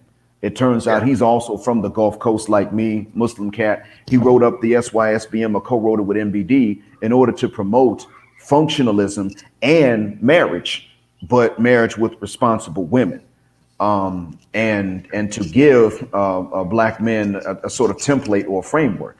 But he also said there's this playbook. Now he has a playbook memorized sequentially, in sequential order. And I can't remember the exact sequential order, but what he's pretty much saying was that what they're going to do is that we already know the games they're going to play, like boycotting the responsible men. Collectively, they're going to do this. They're on board with this as a collective, so that responsible men don't get experience with them and learn the things that they would need to know to protect themselves from being used as a retirement plan. But if you expose that game, they've got a backup. And what he was saying is what they do in any order, or a different order than what I remember. He was saying that they're going to start with trying to discredit you in different ways. I think number 2 or number 3 was to attack your sexuality. They would say that you hate black women. Then they would say that you were a failure with women and you were bitter. Then they would say that you're not interested in women at all. You got a problem with women because you really are interested in men. And then they would attempt to, somewhere down the line, they would attempt to ignore you. He said that eventually they would then call men they have on reserve to go and physically harm you. That's one of the last things in their playbook. It was somewhere shortly after trying to cost you your job or make you seem like you're insane, so that no one would take you seriously or hire you to work. So you'd have to worry about how you're going to pay rent, and then you couldn't continue to expose the game. But then some point it was call some guy up to come and physically harm you and beat you behind to teach you a lesson. That's as a matter of fact, that was why I tagged my location last week when I was in Saudi going through the Hijaz area, or the Western area. I geotagged my location. And I did it because if somebody was going to try to catch a flight, they couldn't do it anyway. But even if somebody had a ticket from before and they went over there, in the biggest cities, the cops are real strict about fist fighting. You get into a fist fight, once someone calls the cops, somebody going to jail. And the witnesses are the ones that are going to get the innocent person off. So if there's no witness as to who started the fight, you both started it, and it could be some serious stuff. I was like, okay, if a foreigner comes over here, they ain't getting back out the country until they serve some time and pay some fines. And so, and frankly, I was going to always be around witnesses that would have said, well, this bald-headed guy over here didn't start the fight. It's the one over there that started the fight. And so that was part of why I did it, because that's one of the things in the playbook. And if you, let me ask this, have you ever gotten any emails threatening to come and beat you up for the things that you're saying and exposing? Yeah, then I just show up at their house first. Okay. So So these emails, you know where they're coming from then. Oh, no. I mean, you know, they think they're slick and they think they're troll accounts, but dude, I know how to find it. It's not that hard to find people. Then you just show up at them first. But at the Okay. end of the day, most of these people think that they don't understand. If it's done from an electronic medium, you can be caught and you can be found. It just takes a little bit of knowing the people who know how to find where this kind of stuff comes from. Nothing is in secret. Nothing is in hiding. It's just like right now, people who are, you know, making threats toward the Capitol. They're locking these people up. They never used to even take this stuff seriously. Now their harmless comments are putting them in front of judges because they've been so used to being able to do this stuff for what they thought was a safe place. Because most people who do that type of stuff online, they want to do it from a protected position. Because men ain't supposed to be going out here trolling other men. Men ain't supposed to be going out here talking ridiculous stuff to other men. Men ain't supposed to be doing that because men are supposed to have a standard of knowing the actual power of another man. But men act like they could come online and act like women within the actual environment where there are no consequences for them, but they get to act as if they don't get held to any type of responsibility or account. Okay. So you don't have to be law enforcement to catch them. No. Okay. Or I shouldn't say catch them, but to locate them. Okay. Well, I guess that is a comfort and a relief then. I was under the impression that you could do it, but you had to have either training or law enforcement internet access or something. I was under that impression, but so you can find them and you can show up where they are first, but you've gotten those emails, you've gotten those messages. Yeah, I mean, but I used to be in law enforcement and I still have access to most of those tools. Okay, all right, that explains it. I couldn't find them. If somebody sent that to me, I couldn't find them. I actually had a guy tell me he was out here beating up on women, and I couldn't see where he was. Man. I didn't care about dudes like that because most of them dudes who say stuff like that, they don't even have access to women. Period. Like somebody who just outright says something ridiculous like that, because it doesn't matter where you are, man. This stuff is just not going to be accepted. You know. And hey, I mean, you know, some people just say something so crazy you just let them go. But some of them, you know, they get to be so specific or, oh, I know this. All right, let's find out what you actually know. Yeah. Well, I wanted to ignore the guy that said he was assaulting random women. I wanted to ignore him, but the thing was when he said something like that, sometimes what people might do is they may say something like this so that they could say that you did not report a crime. If they really want to get you, if they want to go through all of that. And I don't think I'm that important, but I still had to play it safe. So the thing was I couldn't locate him. So I couldn't even tell the local police, listen, he probably ain't doing it, but this is what he said. I couldn't even do that. It's not in the FBI's jurisdiction. And I didn't know which local police to even tell in the first place. The point I'm just saying that people would say stuff like that and I couldn't locate them, whereas you would be able to. But you and I both have gotten these messages. I've only gotten one where one guy was like, why don't you give us your email address and then I can find your location from there. He said, I can find your 20. I didn't know what that meant, but someone told me, no, that's some kind of code for find your location. I don't even know why he thought I would have understood that code, but we've all gotten it at some point. In my case, it's been about maybe twice. But that shows you something. I mean, if this is a guy that was writing this to me as he purported to be, who told him that I was sitting up here just going in on women in general, indiscriminately, no matter what they weren't, no matter what any individual woman was not doing. I'm going in on the reptiles. But who told him that I was just going in on black women in general or going in on women in general? Who would have told him that? That would have had to be somebody who was butthurt. Who's been playing these games or can't play these games and is mad because they see other women can play these games in their environment or they've got an appearance where they can't. And so that's just part of the playbook. You try to get some dude to go after them. And that's just it. Dwight Hayes didn't sit up and find a document that some lady wrote and was meant to circulate amongst other ladies and amongst no men at all. It wasn't like that. It's just that he was able to describe what the playbook was based on escalation and based on history. And he had it to the T. I didn't memorize it, but he had it to the T. I'm glad to see the Game Changer is able to explain this and call it the Sisterhood Scrolls. If it really does tell you what they're doing step by step to try to take the productivity or take the benefits of men's productivity for themselves and not allow actual productive people, men and women, to benefit from it. Because I mean, yeah, that's going to, whatever an outside enemy is going to do, and they're going to be outside enemies, I know, but whatever they're going to do, they can sit back and relax if you've got somebody inside that is working like this to do that, to use the mechanisms by which men and women come together to form families and then twist them around so that they can be unproductive and still get the benefits of the productive. That'll hold any community back. The outside enemies, if they were going to do something, they could see this going on and say, you know what, I don't really have to do anything. They're going to do everything to themselves. They're going to breed the worst of them and then use the best of them to feed the sons and daughters of the worst of them. Then we could just sit back while they implode under their own weight eventually, because Correct. you know they're going to breed themselves into stupidity in a nutshell and form genetically generation after generation. They're going to form their own idiocracy, referring to that movie that came out.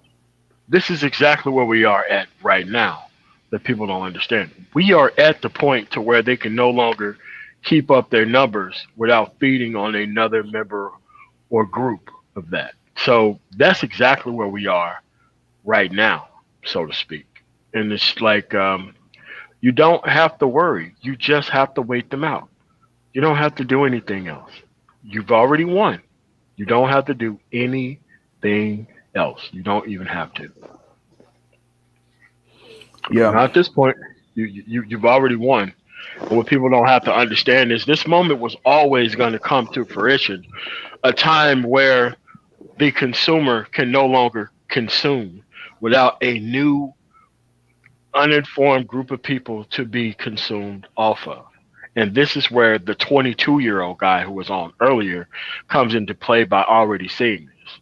You're more community minded by leaving these people alone, and you are a traitor as long as you're trying to couple with and deal with these people within the environment. That's the new standard and definition of being community minded.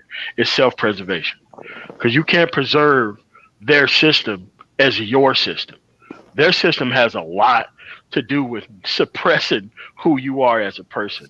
Your system has a lot with empowering who you are as a person. And you need to work towards your own community and goals to replace their community and goals, which is to survive. Your goal is not their continued survival. Their goal is their continued survival. And they're going to survive at the expense of you within the environment. You're not supposed to be consumed within the environment. You're supposed to be able to produce within the environment with somebody who's able to be productive. And you have to stop listening to these red pill sociopaths who want to socialize you into thinking that, oh, all women are the same. Yeah, all women are the same. If you actually remove consequences from them, yeah, you are basically correct. But you could go to people who actually don't have that type of socialized psychopathy within their actual framework. And it doesn't work that way everywhere. It works that way for them because that's what they're limited to. You're not limited. Productivity make you limitless and where you're able to go. Your productivity can have you working in another country and living in another. You have to understand that those things are now an option to preserve who and what you are. Most of the people who claim to be community involved and all this kind of stuff, they're trying to help the women maintain power within the environment, not trying to empower men and boys within the environment, because they never meets the standard of masculinity. They never done that. Well, it doesn't really take much revolution when you're trying to keep those in power. You're trying to keep who is already in power into the future. That's not the meaning of a revolution anyway. So if they're doing that, they can't say that they're any kind of black revolutionary internally, externally. But that said, assalamu alaikum, Abdullah. Wa alaikum salam, brother Black Mind. Peace to you, man. Tomorrow, what's going on, brothers? What's going on, man? You doing okay, Abdullah? Yes, sir. I'm just taking a quick break while I'm at work, so I just want to hop on here for a couple of minutes. You know, give a couple of spiel. You know, give a couple of words. Well, I'm glad that you came on. It's prayer time here, so I'm going to go on mute, and I'm going to let you and Man of Tomorrow have it for about the next 8 minutes, if y'all don't mind. All right, cool, man. Okay, Yeah. okay, cool. It's 9 o'clock here. I'm outside of Chicago, so I got about 3 hours before I conduct a lot. Gotcha. Okay. Yeah. You got a while then. It's nighttime here, and it's matter of fact, I got surprised when I saw you on the camera, and I said, "Wait a minute, that's a really bright traffic light he must be sitting under." Now remember, oh no, that's right, it's still daytime there. That's all right. So I'm gonna see you guys in a few minutes, inshallah. All right, cool, man. All right. All right. Yeah, what's going on, man? I'm doing good, brother, man. I'm just enjoying the show, man. I'm loving what I'm hearing. I gotta salute Black Mind. He actually brought some listeners from his platform to one of my videos. I think I made a video called "The Destruction of Men," and he had propped it up. So I definitely want to give Brother Black Mind his props and salute him for that. All right, could you drop your link in the chat so that way I can subscribe to your channel? Yeah, I'm gonna put it in the chat right now, and feel free to once you subscribe, I'll subscribe back to you, brother. Yeah, and I'll share some of your stuff on my community tab like I normally do with other people who I'm subscribed to. Okay, cool. I just put it in the chat. I want to piggyback off what you was telling the 22-year-old young brother. I had heard him speak about how he was trying to convince some of the younger guys some of the truths he had and some of the younger guys weren't listening. I remember a couple of years ago, I had a younger cousin about 24. He was 24 at the time, and we had a discussion about women, and he was just so hell bent on just trying to get some. And I was telling him, like, look, brother, when it comes to women, listen, man, if there's no vibe and no proper communication there, I could care less of how good she looks or how much she claims that WAP is. If there's no vibe, no constant communication, and if she can't show any type of true femininity, there's no reason for me to even be involved with her. If I can't have a 5-minute conversation with you, there's no need for me to even want to take it there with any woman, regardless of how fine or how sexy they think they are. And he was blown away that I even mentioned that. And I was telling him, like, look, you cannot be out here trying to preserve yourself for women that don't mean you any good. And now here it is, a couple of years later, he's online complaining about the same women he was trying to intoxicate himself with prior to us having that conversation. Yeah. Well, what it is, like, you have a lot of people with this circular lack of reasoning, and this is how the self-improvement thing kind of get corrupted, because people want to self-improve enough to be noticed by, so they can go back to something lower. Like, that's not how self-improvement works. The self-improvement works with, you have to change your thoughts, your actions, your mind, your ideas, and everything, and move on to different things in different environments. Not basically make yourself into a better version of what she wants.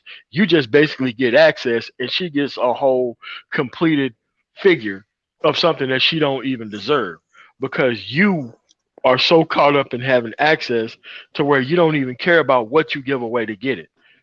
Because men are taught to give themselves away in very frivolous notion within the actual environment as an aside of proving their actual masculinity. And that's not how masculinity works. That's actually how femininity works. They're supposed to be giving themselves away to a man for those reasons, while men are giving themselves away to a woman. And it's like, you have to change the environment that you're in. That's why you're trying to do better and actually perform well. And a lot of people are like, oh man, but their minds and their hormones. And I'm like, dude, listen, man, we're not animals, bro. And the people who want to pass themselves off as super internet alpha masculine animals, dude, it's a show. These people are not showing you going out there taking all these chances with all these low vibrational people. They're not doing that. They're socializing you into thinking that you're supposed to be doing that. Exactly. Yeah. Exactly. I mean, as for me, I was in the military from 18 to 27. I did 4 combat tours in Iraq and Afghanistan. So I had to maintain, self-discipline over a course of 4.5 years, of retaining, sex retaining. So, that inner discipline was always instilled in me. And so, it's not impossible. And I would like to just encourage that young brother to just continue to doing what he's doing. Because, I think you said that you were in the military, correct? Yeah, Air Force. Yeah. Oh, Air Force, Army. I got a Yeah. little jealousy with the Air Force. Y'all had better facilities when I was overseas, but Yeah, the chow hall. yeah, yeah.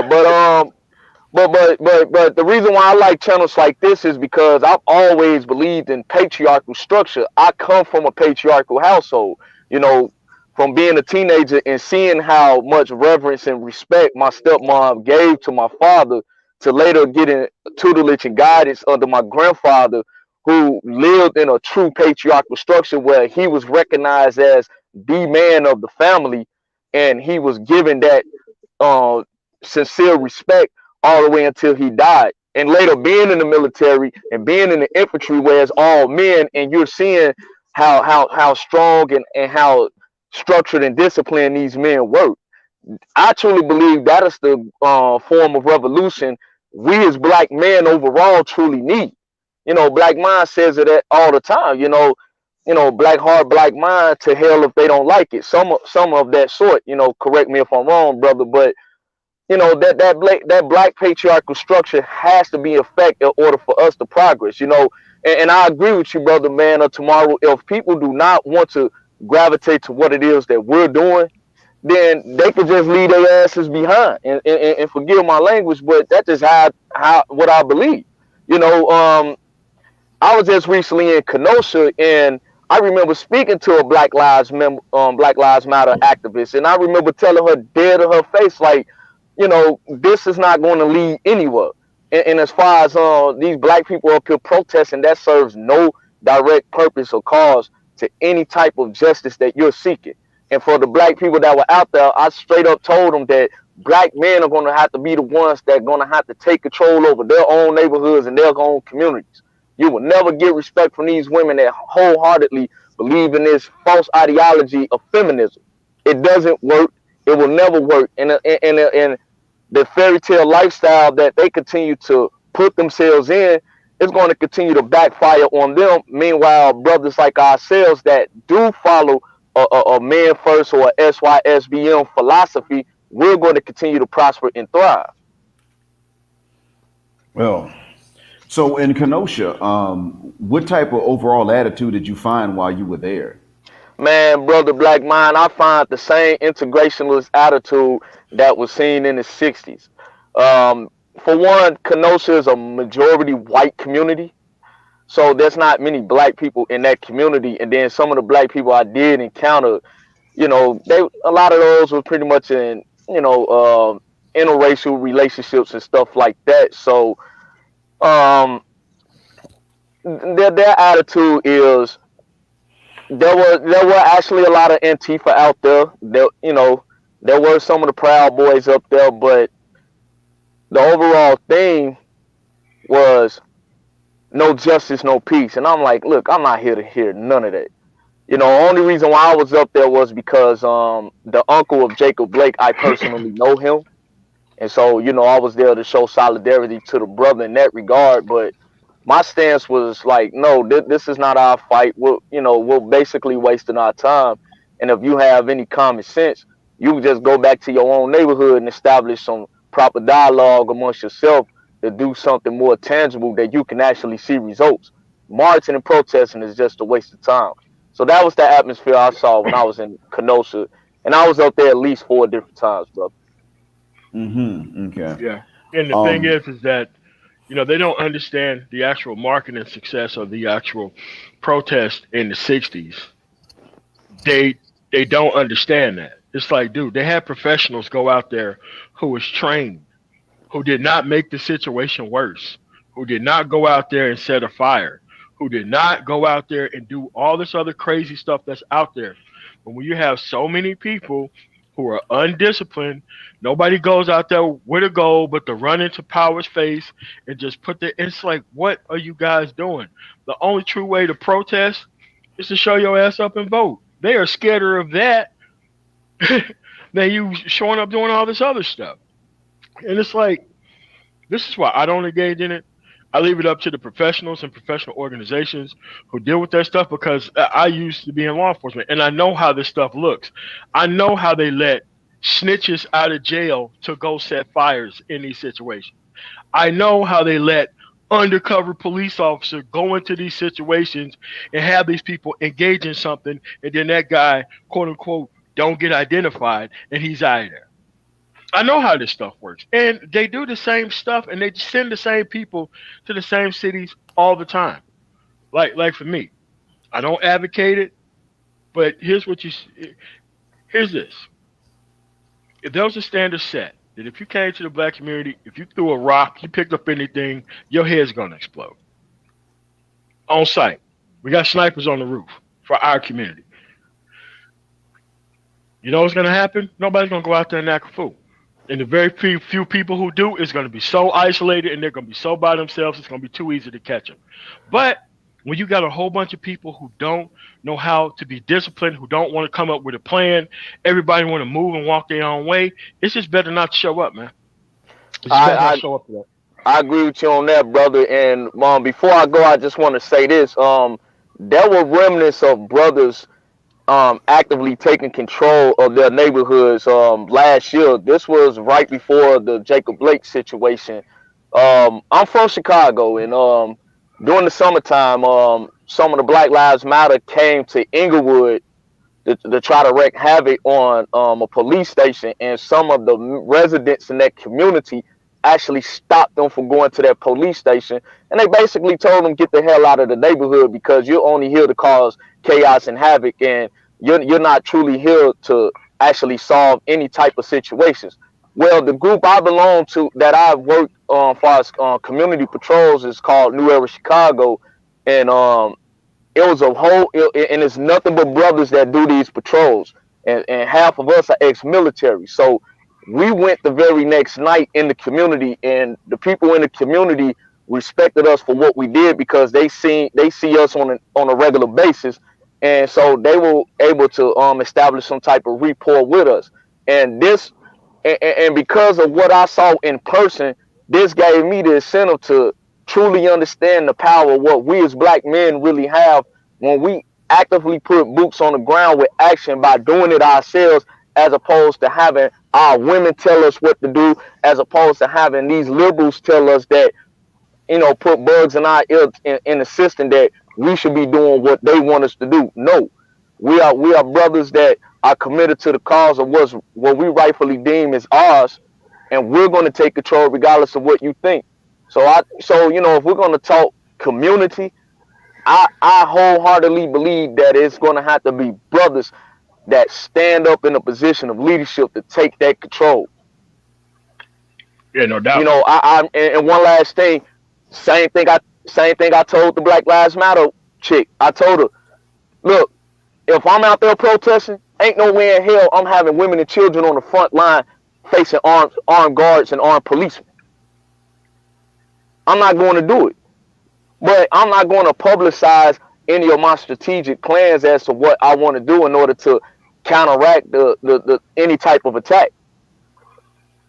And I truly believe that's where we as black men fail at. Like NFLC, I kind of understand what they were doing, but from a military perspective, I would not have publicized that at all. And that's just my perspective on that, brothers. To be honest with you, as a civilian, I would not have done it. I have no law enforcement or military training, and that's something I would not have wanted to do. I remember hearing somebody say something about what they were going to disclose some future plans or a future strategy, and I remember thinking, why would you disclose that? So if I can see this as a civilian, yeah, you can see it. The two of you can see this with your former military and law enforcement training. Yeah. I mean, because it's not really that hard, but at the end of the day, if people respect what is actually happening, that's just the only thing they need to do. Respect what is happening and lead that up to actual professionals to actually do it. And this is why I say that once you combine what they're doing with like government contracts and have that done over like a 10-year period, it would be better off. And you would have those type of results. Because I've seen it everywhere it's been tried. I've seen it's actually worked. So Man, thanks for your work, man. So Yeah, you set up that patrol. I want to thank you for doing that. But I want to ask you this though, Abdullah. When you mentioned the patrol that you all set up, and some of them were former military trained, did you all run into trouble with local law enforcement for setting up this patrol, or was it something where they worked with you? No, we didn't have any trouble with law enforcement at all, because what we did was we actually informed them of our activities. You know, we actually have contracts with the city that allows us to go in certain neighborhoods to conduct these patrols. So, you know, whenever law enforcement saw our presence, they recognized who we were, and they just stayed out of our way. Okay, all right then. So they were aware. I do want to say this though. In Atlanta, this is something that happened in the West End area. It was actually the Muslim Brothers that did it, and it took some years. They did clean the area up. However, one of the things that happened was that they were able to use this to zero in on some guys. Eventually, they went after Jamil Al-Amin himself, who had set up these patrols. So I'm not saying don't have them. I'm just saying to keep records of everything to prove your innocence later on, because they may try to use that as a way to frame somebody for something later if you get the wrong attitude officer somewhere in a higher position. But I'm glad y'all had that though. I certainly am, because it's definitely needed in many of our communities. And the funny thing is, the reason these patrols are needed is because of how many of our young men believe the enemy's negative stereotypes about us. How many of our young men view themselves and what they're supposed to be through everybody else's negative stereotypes, ironically. Agreed, and trust me, when we conduct these patrols, we do encounter a lot of young brothers out there, you know, that are curious as to see what we're doing. And we've had some young brothers on these patrols with us to, you know, to show that we demonstrate from a position of power, because as I've stated, you know, marches and protests, that's from a weak position. And when you demonstrate from a position of power, when you exercise control, as well as analyzing any situation that could prevent any type of violence, then younger people will begin to understand that, hey, look, these brothers are here to help instead of trying to become our enemy. So that's how we demonstrate, Brother Black Mind, is, you know, we're truly interested in, you know, helping and aiding and assisting our people, but at the same time, we're here to show that pure black masculinity does exist. It just, you don't see it in the mainstream, or what I would like to call the lamestream, as you would want to have it produced, if that makes any sense. Yeah, that does. It makes sense. Yeah, it is. I wouldn't mind demonstrating and protesting on the streets as a tactic of subterfuge. In that regard, I wouldn't mind it. If it was like a warning shot, so to speak, or just something that if it was something that was backed up by other tactics and strategies, then I would actually be okay with it.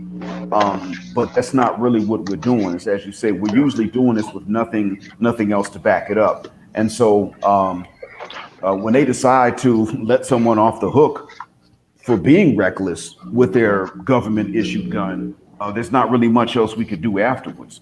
And they know that. And so I don't think that I'm not morally knocking protesting and demonstrating. But as a tactic, I would say, yeah, if you're going to have it, you should only have it as a first tactic. It's like feigning weakness to hide your strength. If that's what we were doing, yeah, I'd be all for it. I wouldn't say a mumbling word about it either. But as you said, it's not the case. Matter of fact, the patrols like what you're setting up may be the strength to back up the protest and demonstrations. Having patrols like this actually would make it more effective to demonstrate and protest. In a sense, it's sort of like what Malcolm did. Even when he was not in the nation, Malcolm said that he went to make Martin Luther King's job easier towards the end, and he actually did make it easy. You know, he gave him a choice. Yeah, he Right. did, and many people don't know that on a lot of those marches Martin Luther King was doing in his later years. He actually had the Deacons of Defense, that was founded by Robert Williams in North Carolina. He actually had them on a lot of those marches, but you never saw them in the open. Okay. So They he were, understood that you had to back up diplomacy with the ability to whoop some behind. yes, indeed, and he did learn that from Malcolm. Many people don't know that Martin Luther King's attorney, Clarence Jones, actually set up. And I just read this yesterday, brother Black Mind, in the FBI files, by Carl Evans. Clarence Jones actually set up meetings with King and Martin to form a coalition together, because at the time Malcolm's greatest weakness was he didn't have the support in the South, and Martin didn't have that support in the North. So the coming together of those two brothers, and Malcolm is my role model. I named my son after Malcolm. So but yes, Martin Luther King did have a backup contingency plan just in case those nonviolent marches did go a little bit to the left. I read something a while back too, that in actuality, Rosa Parks at first did not want to be the face of the movement in Montgomery, No, she and didn't. that I'm sorry. No, she did not. Yeah, I read that. Yeah, that was what I read, but that she was inspired. It was either by Robert Williams to go ahead and do it. She was given an assurity of safety. It was either by Robert Williams or by Malcolm X. She was given that assurance of safety, and that's when she agreed to do it, which in fact gave strength to the nonviolent movement. Now, the truth be told, I found out over time in bits and pieces that there did have to be some sort of vengeance attached to the nonviolence movement, or the ability to retaliate. One example was that in Birmingham, Alabama, my father told me about this when I was in high school. In Birmingham, Alabama, when it got the nickname Bombingham because somebody threw a bomb in a church and killed them 4 girls in the basement, there were police officers that were killed in retaliation. But the local press and the police decided to keep it hush because they knew they weren't going to be able to find exactly who it was that did it at this point. So they knew it at this point. They could not continue this without a retaliation. Now, it was not Klans members that were killed. It was 4 police officers that were killed in retaliation. And they knew they weren't going to be able to find out who it was. So apparently fighting back, at least to be able to defend yourself, and including defending yourself from the suicidal elements of your own population, it has been necessary to a certain extent. We've seen this. It's showing up now. I'm not saying go out there and just start shooting white folks, but then again, some people I don't have to tell to do that. But the point is that the ability to retaliate so that you make yourself an expensive target, it actually has been part and parcel of our of every gain that we have made over the past 70 years in the United States. So I'm in no position to say. I'm in no position to tell people not to set up this ability to be a difficult target. Like what you were saying, put snipers on. And, the snipers aren't there to pop off everybody for no reason. But if you pick up a rock and you're about to harm a business, well, bang, bang, because you don't want to raise your arm with a rock in it and then lose that arm. Nobody wants that. That makes your community too expensive a target. So I guess it is necessary to a certain extent, even for the protests and demonstrations to be taken seriously. Absolutely, and I may add, Black Mind, that when people look at the word snipers, they have to understand the concept of where snipers come from. Me, with my combat experience, snipers for the most part actually conducted surveillance and reconnaissance, as opposed to just being on rooftops and stuff like that, sniping off people. That's only your last ditch effort if you had to retaliate by shooting someone. But for the most part, you have your hidden element to conduct some type of surveillance and have a position of analysis, so that when you're conducting any type of intel, you have this backup contingency plan that can give you an analysis from another point of view.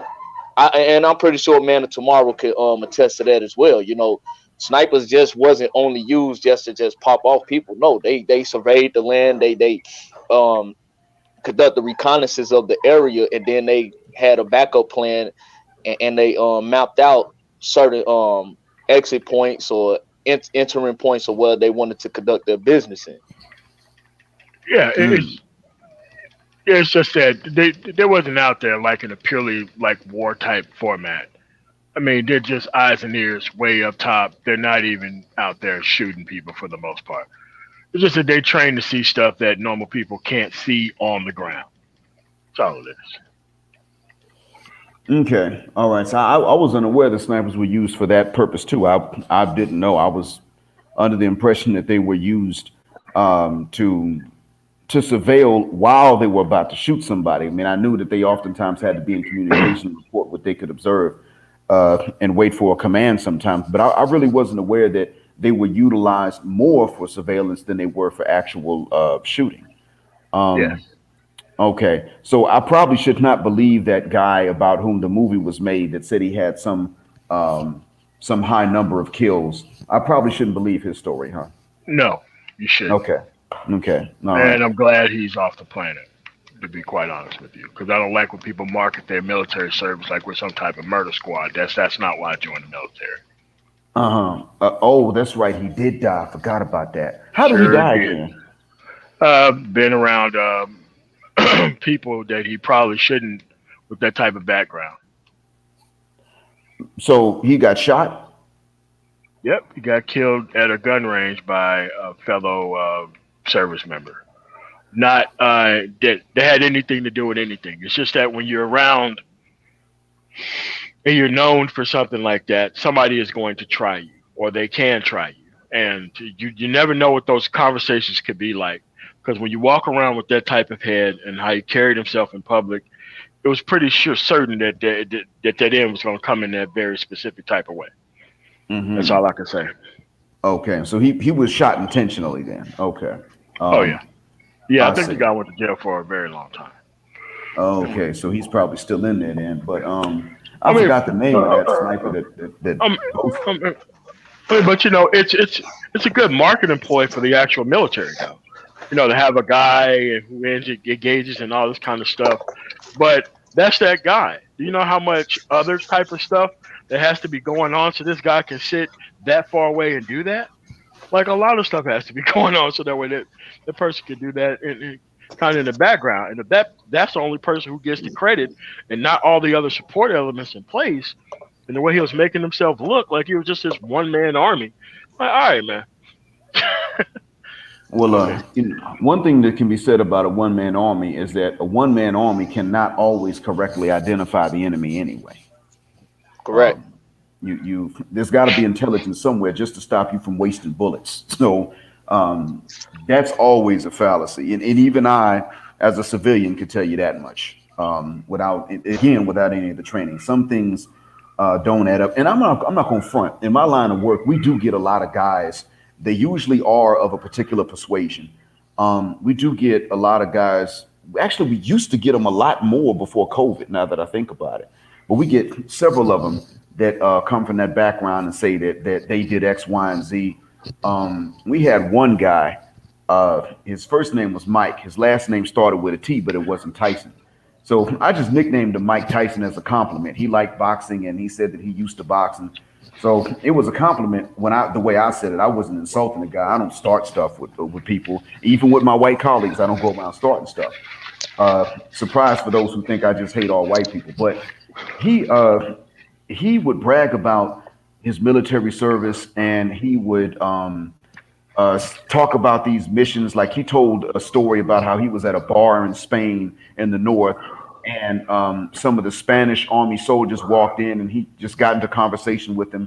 And they said, "Oh yeah, we're going to do a raid on some Basque terrorists. And since you've had experience in the U.S. military, would you like to join us for the raid?" And so he went and he was talking about all this action that he saw. Well, man, that kind of stuff don't happen. Like exactly. Exactly. All right, go ahead, he was watching too many movies, because one thing I knew was that Spanish soldiers have no reason to tell him as a non-citizen, let alone non-military, but a non-citizen, that they're going to engage in a raid on Basque separatist terrorists. They wouldn't tell him that, especially considering the language barrier. I speak Spanish. His Spanish wasn't that good. You see? So he was telling these stories. Now, I'm not saying he was the only one. He's just the one that sticks out in my mind. But he pretty much watched too many movies. And after you get to know him a while, you could tell. So when he started talking, I mean, he was one of those guys that had been in every war since the Civil War. And there were years where he was teaching over here, and he had war stories for those years where he was not even in the military because he was teaching over here with us. He wound up getting beaten up by a Canadian civilian that he thought was gay. It wound up getting into a fist fight in front of students with a skinny Canadian guy, and he got pummeled and dropped. And they heard him in the office screaming, telling them, call the police on this guy. He assaulted me.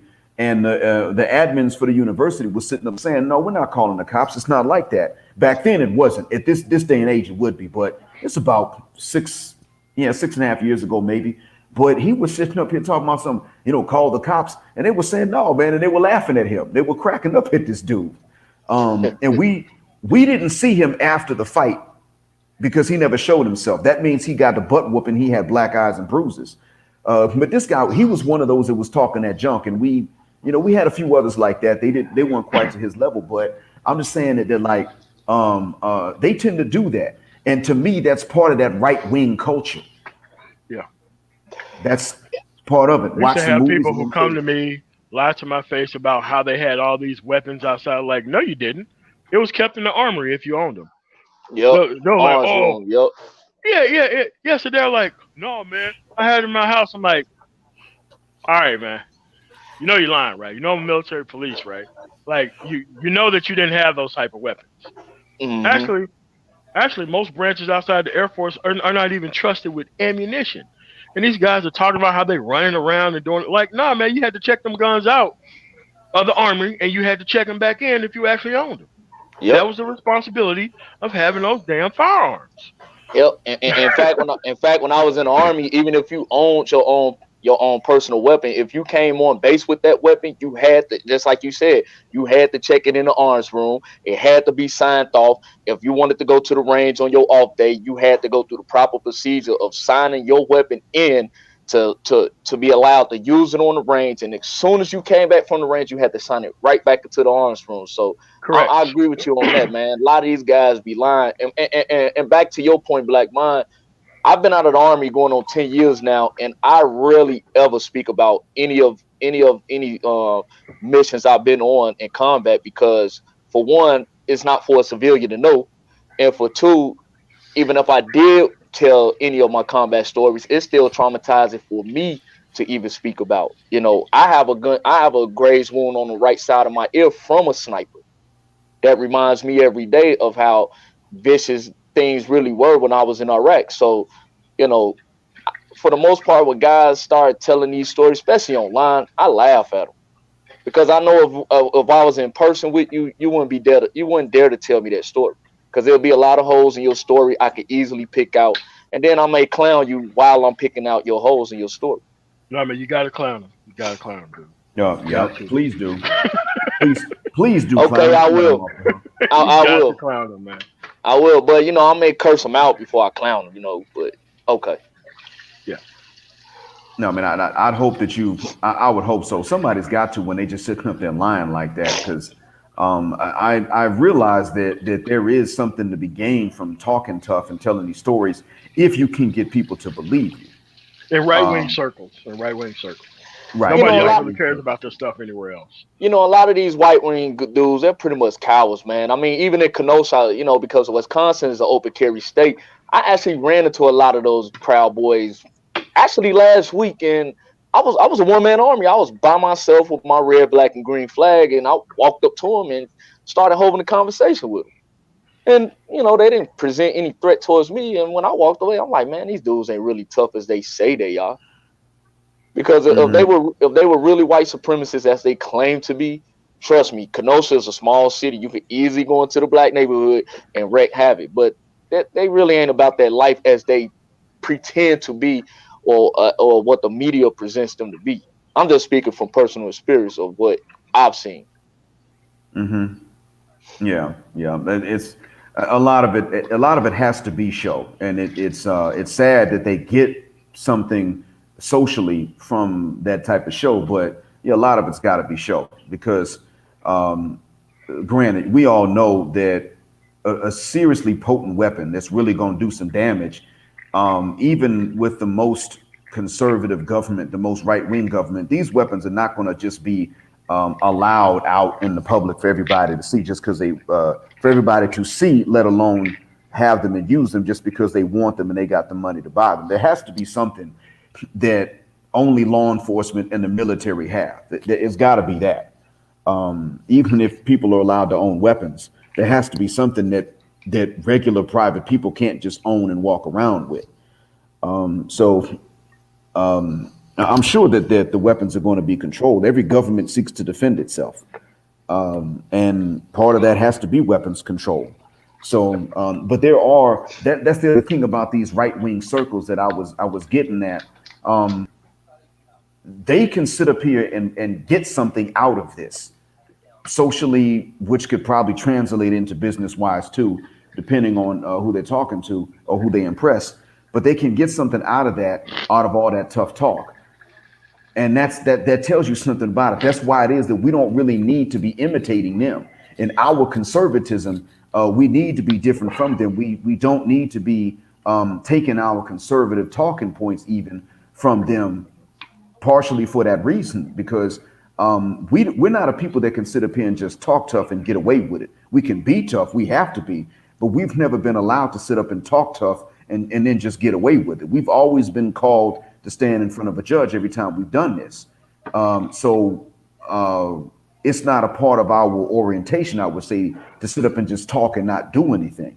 So in that case, that's another reason that we would have to separate ourselves, culturally speaking, from the mayonnaise mafia's conservatism.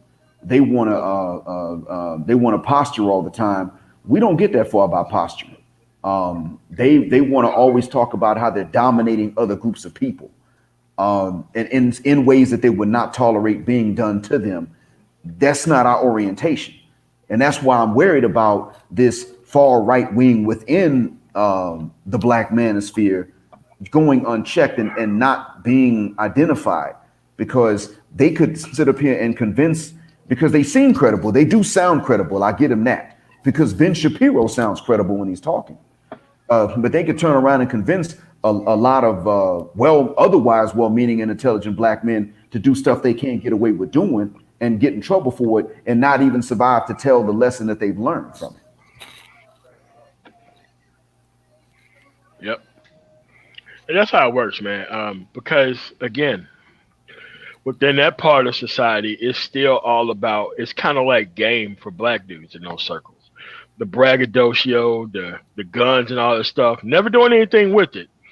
The stories, all that kind of stuff. That's the type of quote unquote game that they run on each other within those circles, when these people know full well that that's not how that stuff go down. It isn't. Yeah. Agreed. And being from Chicago and being in a quote unquote gangster city, all that that tough guy image, what is it really producing? It's not conservatism in a sense, because it's leading to genocide. We just recorded over 750 murders, last year alone. And so I agree with you on that. This tough guy image, showing off all these guns and stuff like that, you're only further make yourself a target to two people. The so-called ops, or the people that really want to get you in the street, and then law enforcement who really show you who's really in charge and who's really gangster.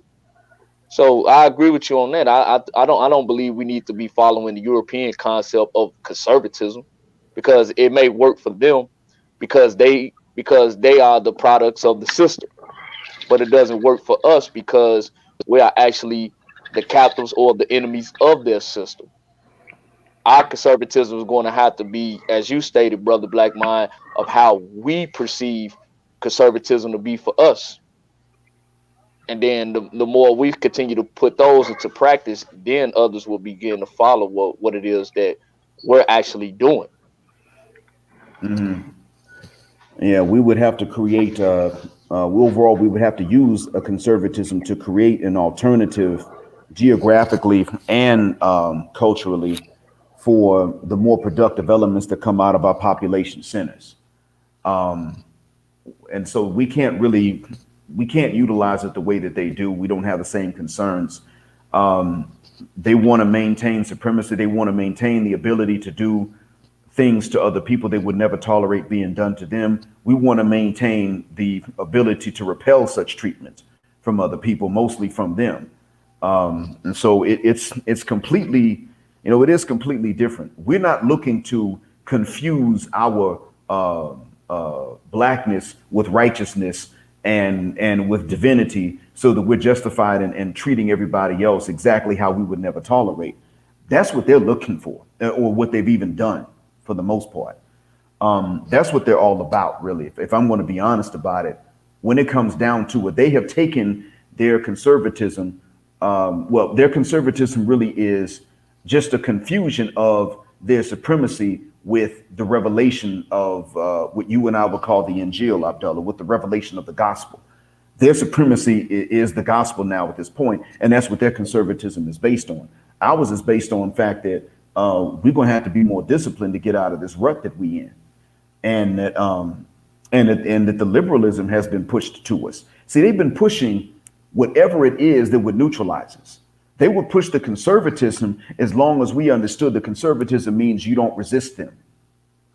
When we didn't fall for that, then they pushed the liberalism. And then we would not resist certain things because of the liberalism. And now we're opening up our eyes. Unfortunately, some of us are opening up our eyes from the liberalism, but they've never had the experience with the conservatism being used before. And so then what they're doing is they're turning around and they're utilizing, or they're letting they're letting their awareness of the liberalism take them over to the far right, which then would allow them to be which would allow them to be used to neutralize the resistance all over again. And that's really why I started this live stream today. I was going to give them a chance to come in and bring the smoke, but I'm not going to call them any kind of bad names for not coming in. I just don't think they knew about me, and that's okay. Yeah, I've noticed with a lot of people that go to the far right, and I've noticed some of the mannerisms that some of these brothers possess when they, accept the far right ideology. And I don't know if it's just me and if other people have noticed, but I've noticed how a lot of those guys aren't fully masculine as they would appear. It's like they just went from one party liberalism to another party conservatism, but they don't exercise or really show any type of traits you would define as true proper masculine principles. And that's why I'm in agreement with, if we're going to define conservatism in our own terms, we have to do it with men that are properly structured, disciplined, who believe in order, and who are actually doing something productive amongst themselves first, and within their own families. Like for myself, for example, how I raise my son is, I don't raise my son in the concept of do as I say and not as I do. No, I raise my son in the concept of I am the example. And so one of the things I've taught my son is his heritage, where he comes from. I learned mine at the age of 18 from my grandfather. I learned that my family was brought over here from Ghana. I'm a part of the Santi tribe of Ghana. And so I've ingrained that in my son's mind since he was a baby. And another thing I've ingrained in my son is the use of reading. He's seen me do a lot of reading, a lot of studying. And so he's taken up that concept. And now the benefits of me doing that teaching is paying off. Him being an honor roll student, him also not only doing the schoolwork, but also doing the second part of learning is the teaching that myself and his mother gives him outside of his schoolwork. So I believe in that form of conservatism because it has a long lasting effect of being far more productive than what we see amongst the European concept of conservatism, if that makes any sense. It makes sense. Makes a lot of sense.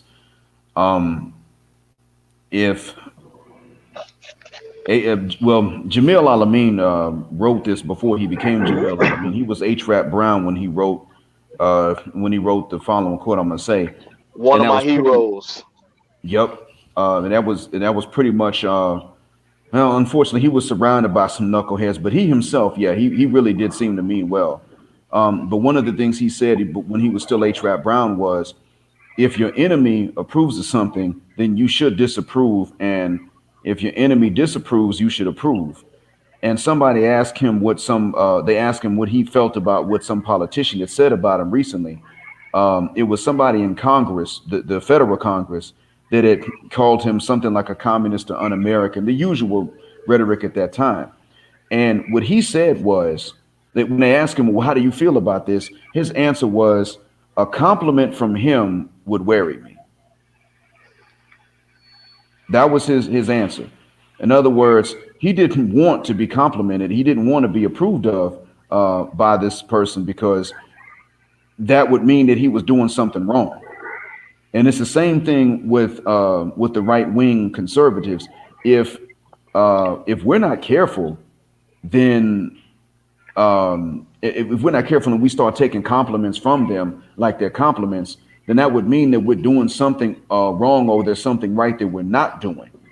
One of the two, that we're guilty of something either by commission or omission, when what they want is just like let's see, who it was that said this. Phantom Clutch said that he said what they really want is to tie a rope around our neck.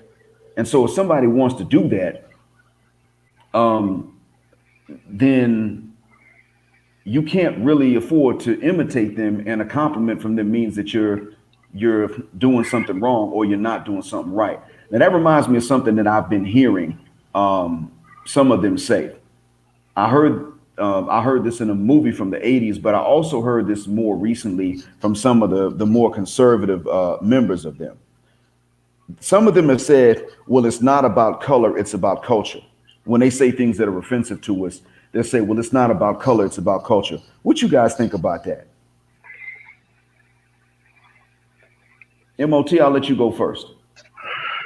It's not about, yeah, but their culture is highly based on preserving that. Like, what you have is a lot of people who want to lie about and deny history as a form of power over another group. And so they think that if I just walk in here and say all the same things that these people are saying, not only am I higher than a group of people who they look down on, but I'm going to be a part of the group to which they are a part of, when that's clearly not the case. You know, you may get, middle class income, upper middle class income, or have 65,000 people in your chat like ABL. But at the end of the day, this is a lifelong mission. This is a lifelong cosplay. This is a lifelong method actor that you're going to have to keep up forever. And you cannot be around, and they will protect you.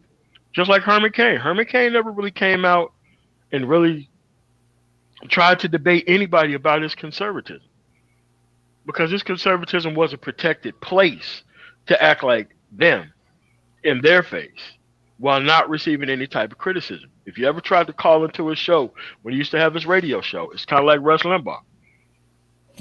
They try to get the person to try to warm you up. If your actual comments were anywhere near and toward the point of challenging the narrative, you was not even put on. And the moment you start challenging them, you were cut off. That's what they want to do. It's a very protected position to which they're operating from. So that's what you have there. Okay. All right. Abdullah, what you think about them saying it's not about color, it's about culture? If it wasn't about color, then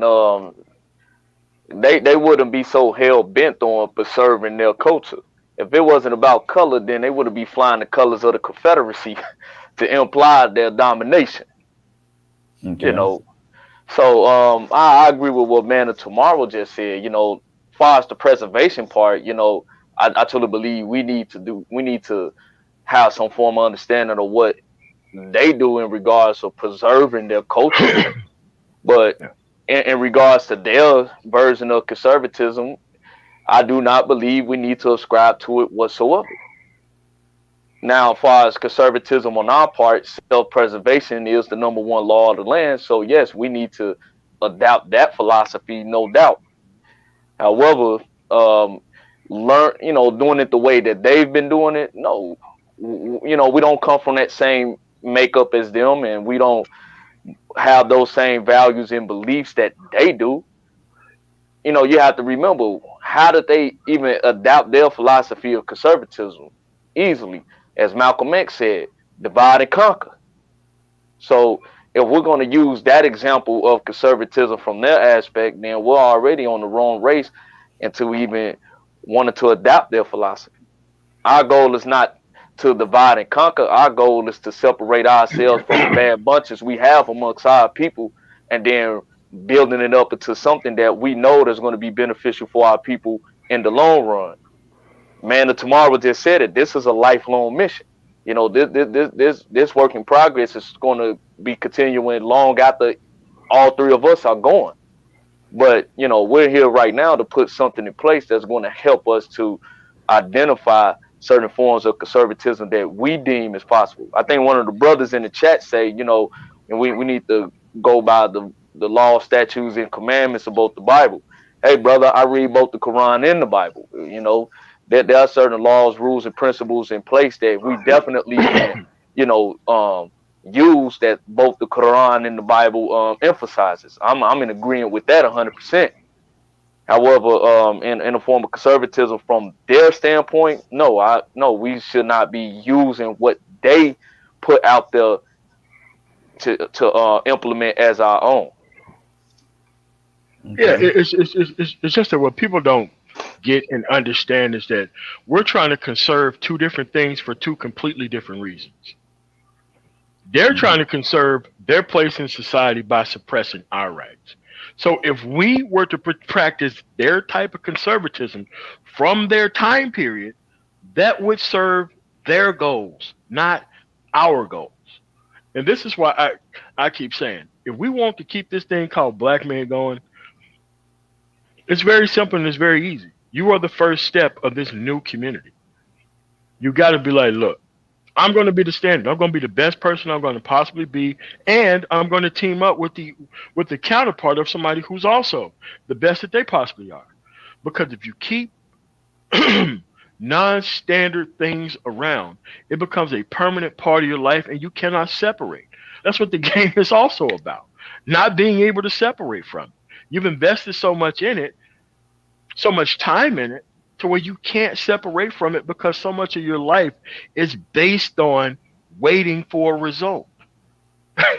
No one wants to spend their life waiting for a specific result and then all of a sudden have to work towards something. You've really pretty much poisoned your system, and now you're trying to clean it out with the right stuff. It doesn't work that way. Yeah, certainly won't. Well, Mr. Robert J. Carmichael has said that he said, so we want to, he said that we want to follow conservative values from the Bible and other religions, but not from white folk. Oh my God. And that doesn't make sense. Anybody care to respond to it? I'm going to. Yeah, I can.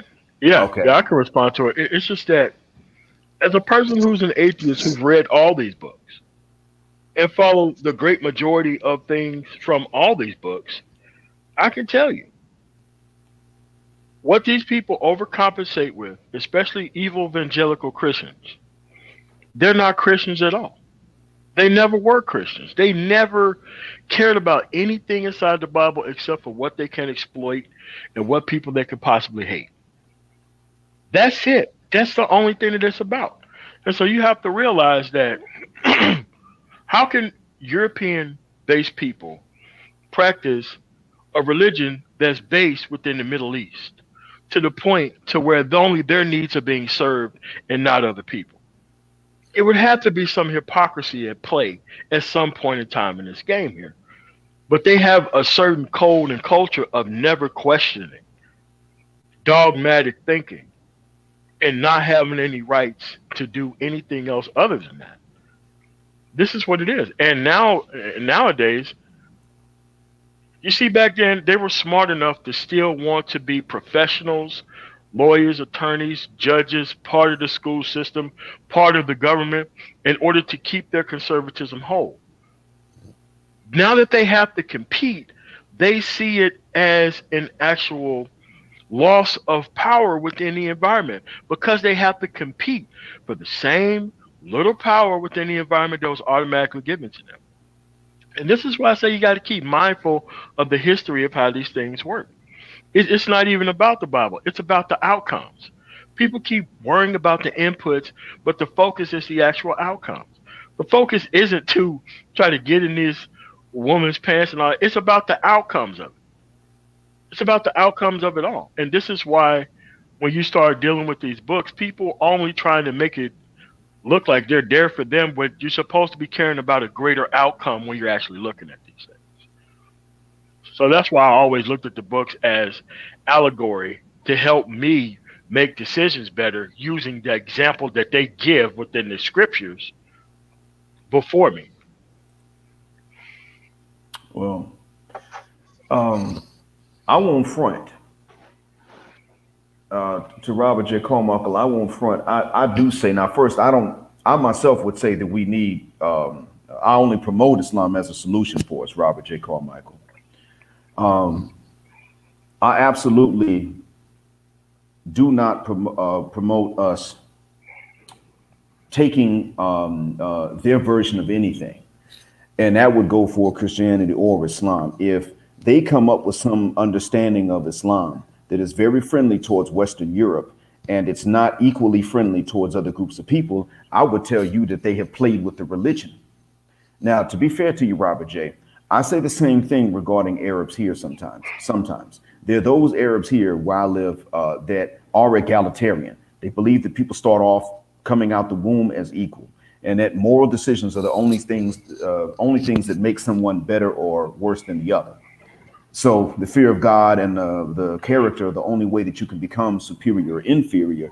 And you can't really know anybody well enough to be sure who's who.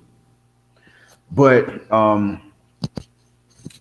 the thing is this, you see, Robert J. Carmichael, some of the people here take on Western European ideas, to be honest with you. Western European ideas of beauty, usually Western European ideas of civilization. Some of the folks here do.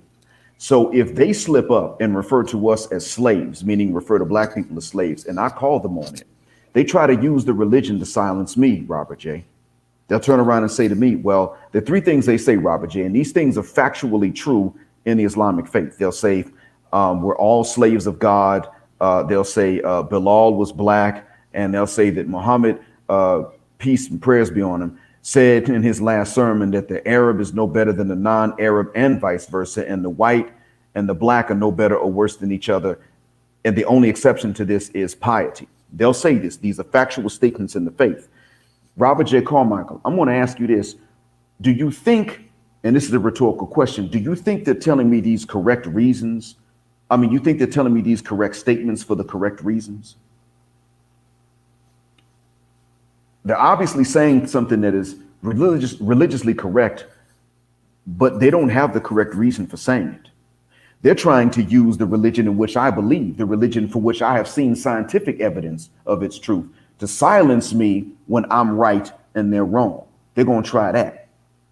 So if I can sit up and say to them, okay, see, now you playing with the religion to justify your you remaining brainwashed by what you've seen on TV.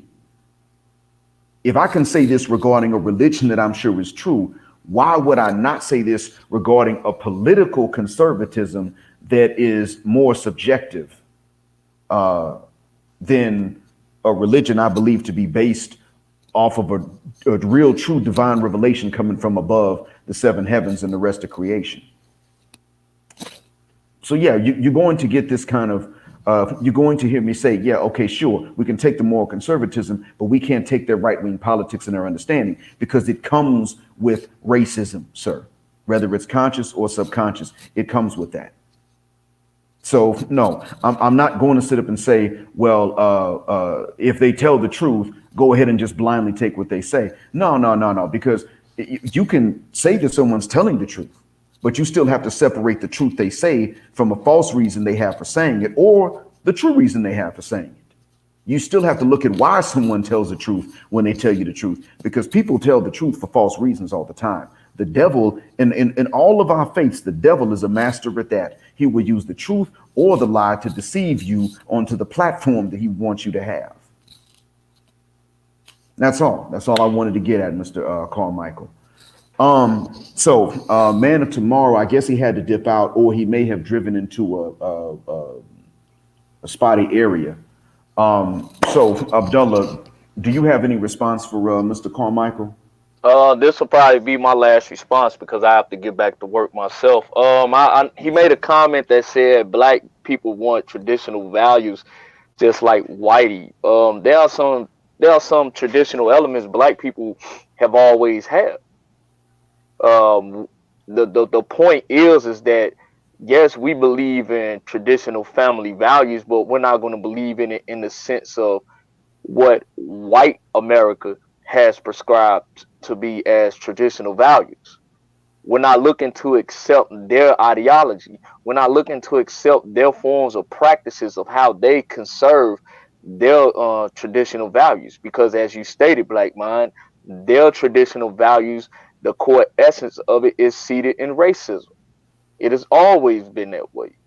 Even in the North, many people like to put the total focus on the South and their conservatism, but you'll be hard pressed to find that in the North, a lot of them are conservative too. I live in a state where outside of Chicago, it is a traditionally red state.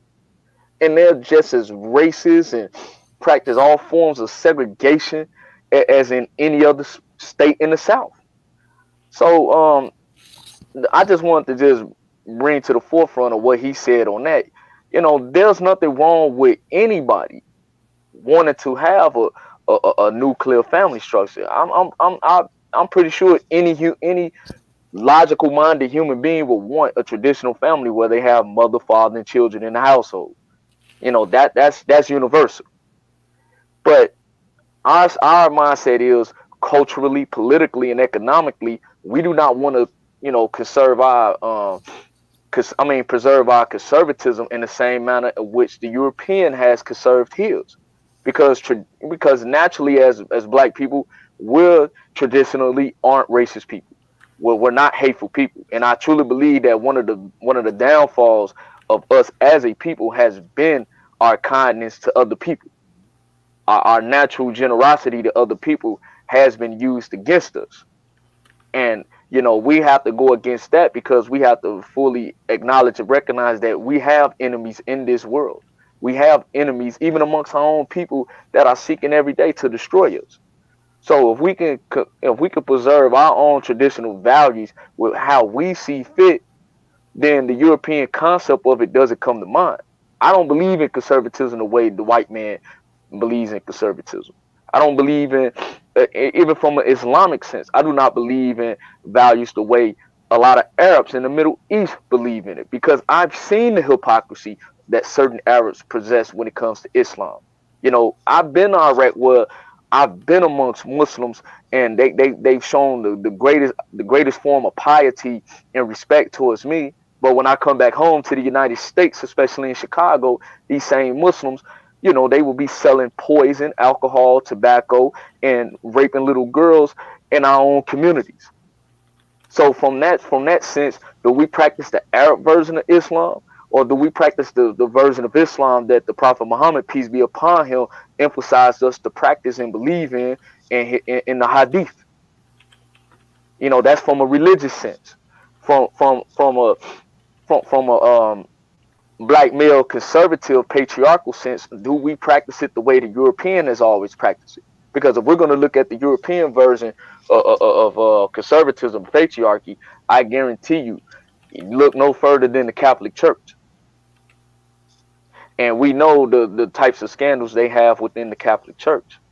So to answer your question, brother, conservative values are something that any logical minded person actually has.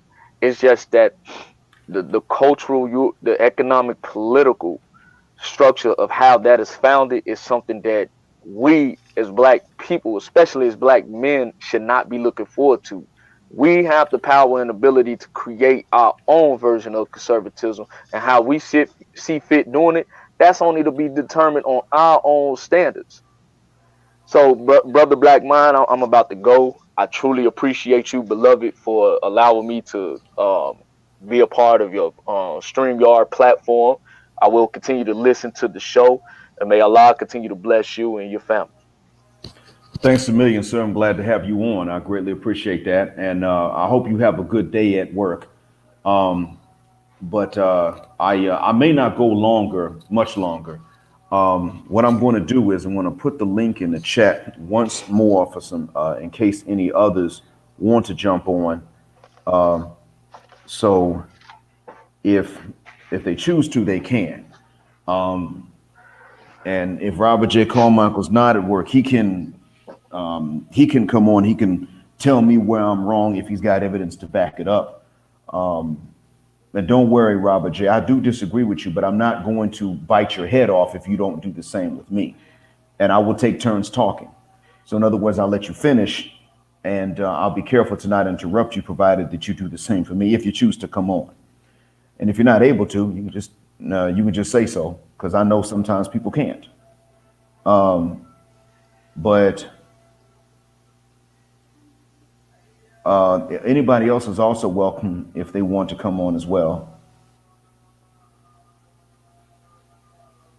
All right, Ace 3567.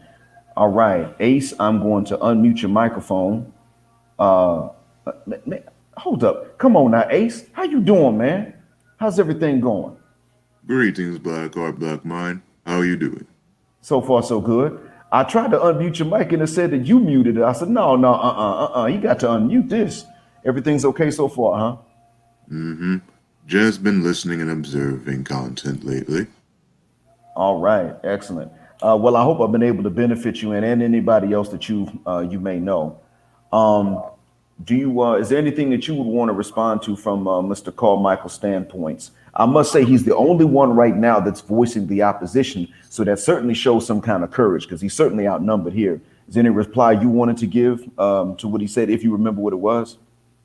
To be honest, I will have to re-listen the whole entire stream, then listen to Carmichael's remark when it comes to the idea of Black conservatism.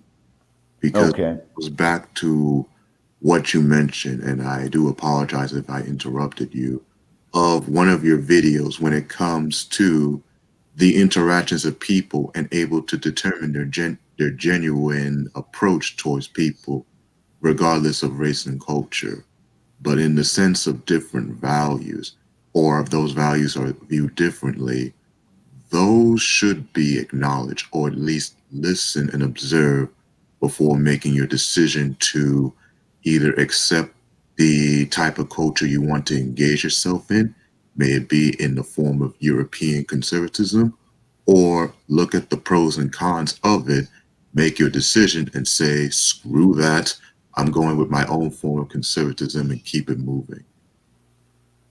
Okay, all right. What I did was I posted the comment wherein he told us which platform he's on. Follow conservative values from the Bible and other religions, not white folks. Oh my God. And in subsequent ones, he's pretty much said we should be the same. And there's really not a reason to separate the conservative values. He also says subsequently, and I'll put it here, we should be the same way, WTF. And so that's why I was asking if you wanted to, that's what I meant. Did you have any reply to specifically that? The distinction between us being morally conservative and the mayonnaise mafia being or claiming moral conservatism while largely being politically conservative and having their own reasons for it and confusing the gospel with white supremacy. 3 things that I will do my best to explain. 1, Regarding the topic of conservatism, as I'm still learning about it, I'm pretty sure back then that Black people had their own definition and perspective of conservatism before white conservatism was introduced. Second, in reference to the Bible, and kudos to Black Rant 313 for pointing this out, the interpretation of the Bible, including the Psalms as well as other components of it, is viewed and explained differently in comparison. So trying to make it one of the same is completely out of reach. And three will basically be if Robert J can actually go into the stream right now, and he can either charge his phone, if anything, he can explain his perspective, because from the two I just mentioned, it really would not make any sense. Okay, all right. Now, he wrote down just now not what I said. So in that case, Mr. Carmichael, just to make sure that I'm being fair, I'm going to ask the audience to disregard the replies if we were replying to something that you did not actually say. If that's not what you were getting at, Mr. Carmichael, then I'll disregard it. However, because your phone won't let you in the live stream, I won't know the difference between what I understood and what you were actually getting at. But we're still going to continue, Mr. Carmichael, in the vein of our conservatism versus the mayonnaise mafia's conservatism. That is still the subject of this, because that's what it's been so far. So that being said, Ace, you brought up that in the end, or really rather in the beginning, we had the moral conservatism before it was ever preached to us from the outside, more specifically from Europe. You brought this up. And as far as I understand, that is the case. I mean, generally speaking, most of what they call classical Africa, meaning before colonization, had values similar to what are now being preached from either the center right or even the far right, just in terms of morality, just strictly in terms of the behaviors, or what they call family values. Okay, all right. In that case, then, Mr. Carmichael, we're on the same page. If that's what you meant, Mr. Carmichael, then we already agree. Fair enough. Okay, I stand corrected then, because I don't want to. I'm not trying to antagonize anyone on a false pretense or on a false premise. So I stand corrected, Mr. Carmichael. But getting back to you, Mr. Ace. In most of what they call classical Africa, they have said that they had similar, like people who came from the continent when I was in college told me the same thing. They said that generally speaking, these were values that they had already had, and that in fact, they were more likely to lose them, not only during colonization, but even since independence. Did anybody tell you anything similar or the opposite to this coming from the continent? To be honest, no. I just found that out by the moment of reading kudos to the Grinch's book, The Ratchet's Rouge, which does explain quite a bit of the family values and in the form of conservatism and how things were done back then before colonization. Okay. All right. So in that case, then what this would mean is that in a nutshell,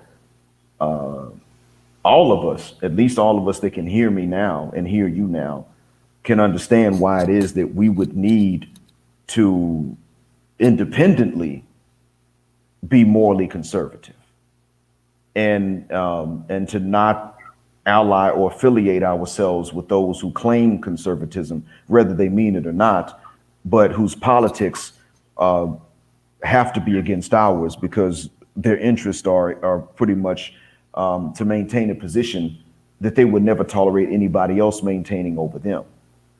So in that case, then I guess my position was easier to understand than what I thought it was. I expected that I was going to be met with vitriol and that I was going to be maybe even cussed out. I came on here prepared to be cussed out. I came on here thinking that maybe somebody was going to even try to dox me, or that I was going to have to mute a few microphones and tell people, okay, we're going to go in this order. I was thinking that, but it seems like my position was easy to understand. I'm pleasantly surprised. I'm hoping that we can be more conscious of the need for this distinction, because what I have heard coming from some others sounded as though they weren't really ready for it. So that being said, I want to take a particular talking point to use as an example so that people can hear an example of how we're going to be different from the right-wing Mayo Mafia. Let's take Breonna Taylor, and we take all the stuff that we've heard for her and against her, who she chose to be with, how involved she was with the one that was breaking the law, how uninvolved she was with the law being broken, how wrong the cops were in their procedure, their oversights, their quickness to fire without announcing themselves, and ultimately the helplessness of her own situation to actually avoid being killed, whether she complied or not. What is the difference between the right-wing Mayo Mafia's position on her and the Black conservatives' position on her, as an example, or what should be? And to be fair, this is something I'll allow others to come in and answer to if they choose to. To be honest, as I'm reflecting on that situation, I honestly cannot say. The only thing that I will do my best to explain, though, is given from her choices in life, including the choice of men, as well as from what we all see and observe throughout the United States. My condolences to her family, but this is one of the cases of what will happen if you choose to engage with a certain type of individual without without expressing your concern or figuring out, hey, maybe there's a better way of doing this. Okay. I have heard some say that there should not have been even an outcry regarding her death because of who she got involved with. Of course, I've heard the opposite extreme say that she had no connection at all to any laws ever being broken, and that she was completely unaware of any of this. I've heard both. I've heard evidence to support both. I mean, her ex-boyfriend said she was not involved in anything that was illegal on one hand. On the other hand, there's a report that a car rented in her name had a body found in it, and that by the time the police had the warrants for her, she would have had to have been notified of this, because there was such a long time in between the car rental with the body found in it and the warrant being served, or rather misserved, during which she got shot and killed. So I've heard the various extremes. The middle ground seems to be that she chose wrong when it came to dues. She may not have been breaking a law, but she seemed to have a thing for guys that were. And unfortunately, that set her on a course to pay a price she may not have legally earned or deserved to pay, ultimately her life. In other words, it set her on a course to die without committing any kind of capital crimes. And this could be a lesson for us. So in other words, legally, the law was misapplied because they served a warrant for a guy they already had in custody, didn't announce themselves. And so they were in the wrong. But morally speaking, this is a lesson for us and even for the ladies in our population as to who they choose and what they choose and why they choose them. Is it possible for us to say, well, you all murdered her, and then turn around and say to sisters that are alive this is something that is going to happen, or it can happen, if you insist on choosing men who break the law because you specifically find attractive them breaking the law. Is it possible to reconcile those two? Are they mutually exclusive to each other? Well, from what you just explained and from what I just explained, and correct me if I'm wrong, that seems to be the middle ground, understanding that by one side, she didn't have much of a track record of breaking the law, but at the same time, her choices and the consequences that follow led to her tragic demise. And as for that lesson can be used to serve to educate Western Black women, I'm going to go with a 90% no, given the fact that, as Dr. Hassan T. Johnson said it best, the Black male Negro envy is pretty strong. So even learning from Breonna Taylor's death and unfortunate circumstances, it's not going to change the women within the West to take a look at things in a different perspective, at least from my opinion. Okay. Well, you know what? Your that one is at least supported by the observations that we've made. We may have a leg to stand on to say this is the lesson to learn. You can't escape the consequences of your preferences, even though you're free to have preferences. But by the same token, we've seen enough evidence to suggest that even if we have a leg to stand on to tell them this is the lesson, that doesn't mean that a lot of them are going to learn it. And not, we don't just mean teenagers either. That doesn't mean that a lot of them are going to listen to the lesson when they're in their 20s and in their 30s. And I've seen evidence myself, but I'm not going to bore y'all with a long story, another long story about the evidence I saw to support it.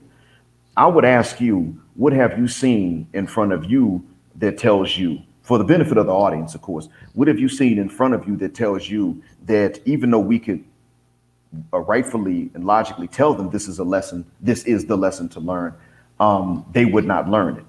What have you seen that shows you that this would not happen? What are some of your stories? I was fortunate enough to not see too much of the stories to back up my claim, which you can call it unfortunately, but it would go in the sense of the events after Breonna Taylor's death.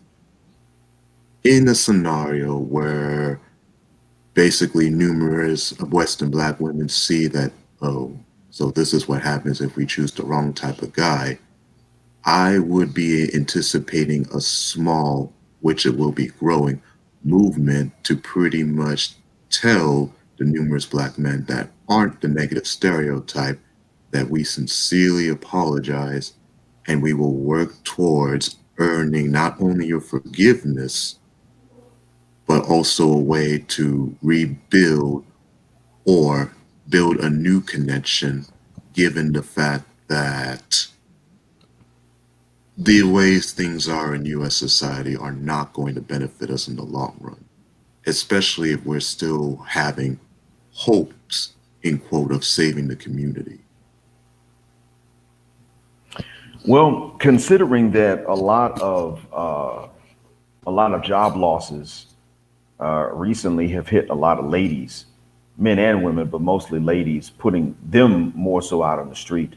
And considering that in December, all of the job losses were sustained by women and mostly by Latin American and African American women, it puts a lot of them in a desperate situation. Is it too late now for us to believe the ones that come back and say, look, I'm ready to submit on a personal level to you, and we're ready to submit on a collective level to you, provided you take care of your responsibilities? Or is there a hope that this could even be done now at a time like this, when they have never before things got this bad, taken these steps that we hear about them taking? I will do my best to answer this, as I do have to go soon. And Yes, sir. Before I answer, I will send you an email requesting a private chat regarding the subject matter of what it means to be a pro-black male from your experience as well as other things. Yes, sir. As for, is it too late for the type of women to make amends? The best way I will explain it is most likely not, given that in American society, and I myself am guilty of it, that we always search for the quick and instant way things out. So probably to most of the women that were affected by the jobs, they, in terms of seeking forgiveness, will probably do it the more easy way and more or less use their physical appearance and such to instantly gain the man's forgiveness without touching the moral values of it. In the case of Western women in general, overall, I would not give them a chance, given from how they are and from what I will be doing moving forward for me. But as for the brothers that still are in between, my advice to them is to look from their actions and from their intentions. And if their intentions are sincere, sure, give them at least one chance. But if not, and even as you hear from their friends or from what you observe, cut them off completely and hold no regrets, considering the WBW is not the only type of women out here. Okay. When you say WBW, I assume that you mean Western black woman. You are correct. Okay. All right. I just wanted to make sure. And so, well, yeah, that certainly is the case. And we have to consistently remind ourselves. And fortunately, the entire space is getting to a point where we don't have to remind ourselves of that as much because we remember it more often. It's more in our face. That there are more options. If you want to keep it within the race, that there are more options. And there are more men. And as a matter of fact, I'm not sure if you belong to any other Facebook groups, but I recently became aware of some Facebook groups for Western black men who are pursuing or are married to black women from outside of the West. One of them focuses on women from Eastern Africa, the Horn and Uganda, Rwanda, Kenya, Ethiopia, and Somalia. Mostly Ethiopia, more so than Somalia, but there's one group focused on that. But that's the good thing about the space now, that more and more brothers are becoming more aware of the options both within and without the race. And so they're coming to understand that the gynocracy that under which we've been living is not the only option. And that's if you want to try to save the race. Some do and some don't. But a lot of us have come to understand. And it puts us in a better position for one reason, and that is that the gynocrats under whom we live can't do the same thing. They can't just as easily get a black man that's not from the West. Because one, there are the concerns about money that they have. Two, the concerns about patriarchy they have. Three, they're just not psychologically ready to make that jump. They're just not, they find it easy to fly down to Jamaica and rent a roster, or to fly to Ghana and rent out somebody from Labadi Beach than they do to actually build a relationship with such a man. So beyond the sexual fantasy stereotypes, they're not really looking and targeting the brothers from within the race, but from outside the West. That helps out a good bit, that now we don't really even have to remind each other as much about the options outside of the WBW. That now we're just more aware of that. I'm talking about just within the race for those that are of that preference.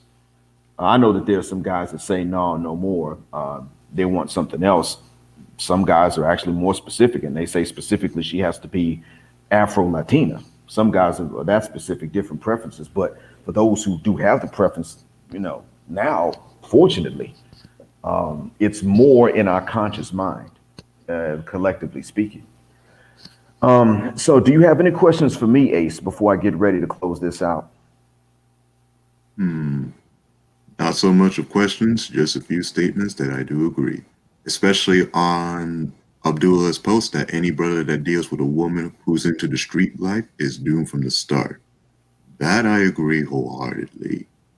And second, I'm not surprised considering everyone has their personal preference of women. And there's nothing wrong with that in the grand scheme of things. Even I have my personal preferences of women. Yeah.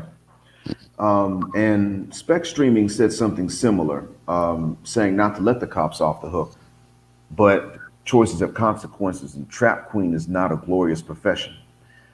The point's valid. The thing is that what we're seeing here in this case, Spec, we're seeing a situation in which, but without even being a real trap queen, the consequences came to bite her, whether she deserved that much or not. And I'm of mind, she wasn't provoking death and wasn't asking for it. But nonetheless, that still came back to bite her without her even so much as being a trap queen. And unless there's some evidence I didn't hear about, there may be. I'm just going off the evidence that she was associated with lawbreakers, not so much breaking the law herself. But that, yeah, I mean, trap queen, apparently that's not even necessary at this point. And that's the lesson that's being taught with the advent of the internet, and more specifically social media, that makes these things easy to find out about in a short time. I liken this situation to what I'm seeing here in the Gulf, where the people here didn't even glorify so much the hookup and the right left. They just accepted it too much. They got too comfortable, too desensitized. It caused a problem. They're trying to fix it now, but it caused a problem. And it's still affecting a lot of the youth in the job market because it's lowered the competency level that they would naturally have to compete in the job market. It's lowered that and done away with it.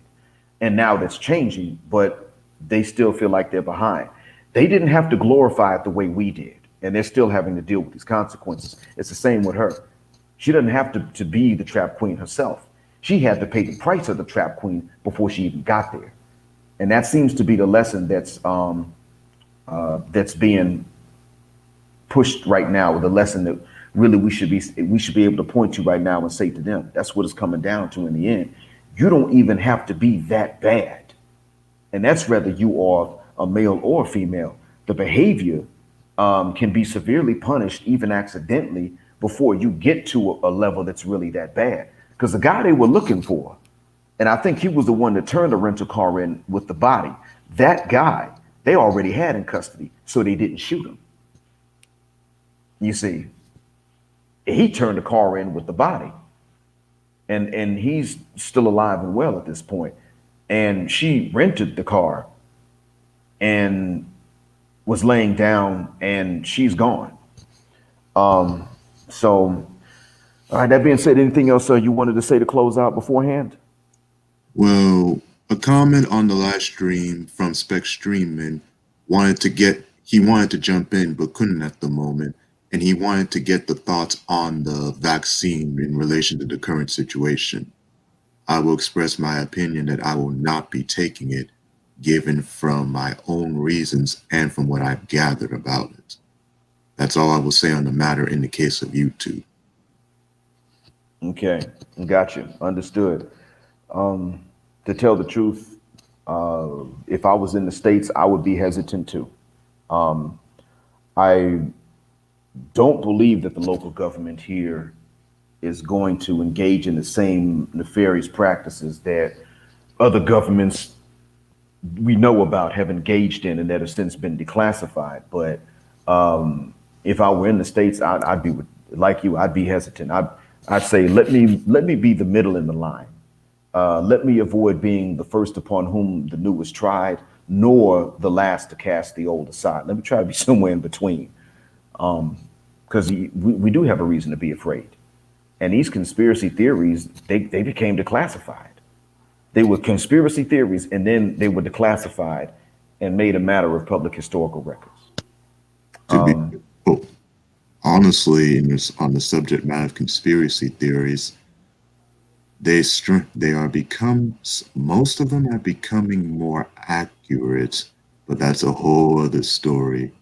And if anything, which actually, on the subject matter of health, from where you reside, Black Mind, if you can through an email, I would like to hear what kind of fruits or methods that are done wherever at your location to ensure that you, as your wife, as well as every citizen that resides, are healthy.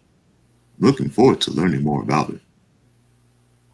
Okay. Well, sure. If I see the email and you remind me, then I'll be glad to tell you. I may record a voice clip and then email that back. But yeah, I'll be glad to.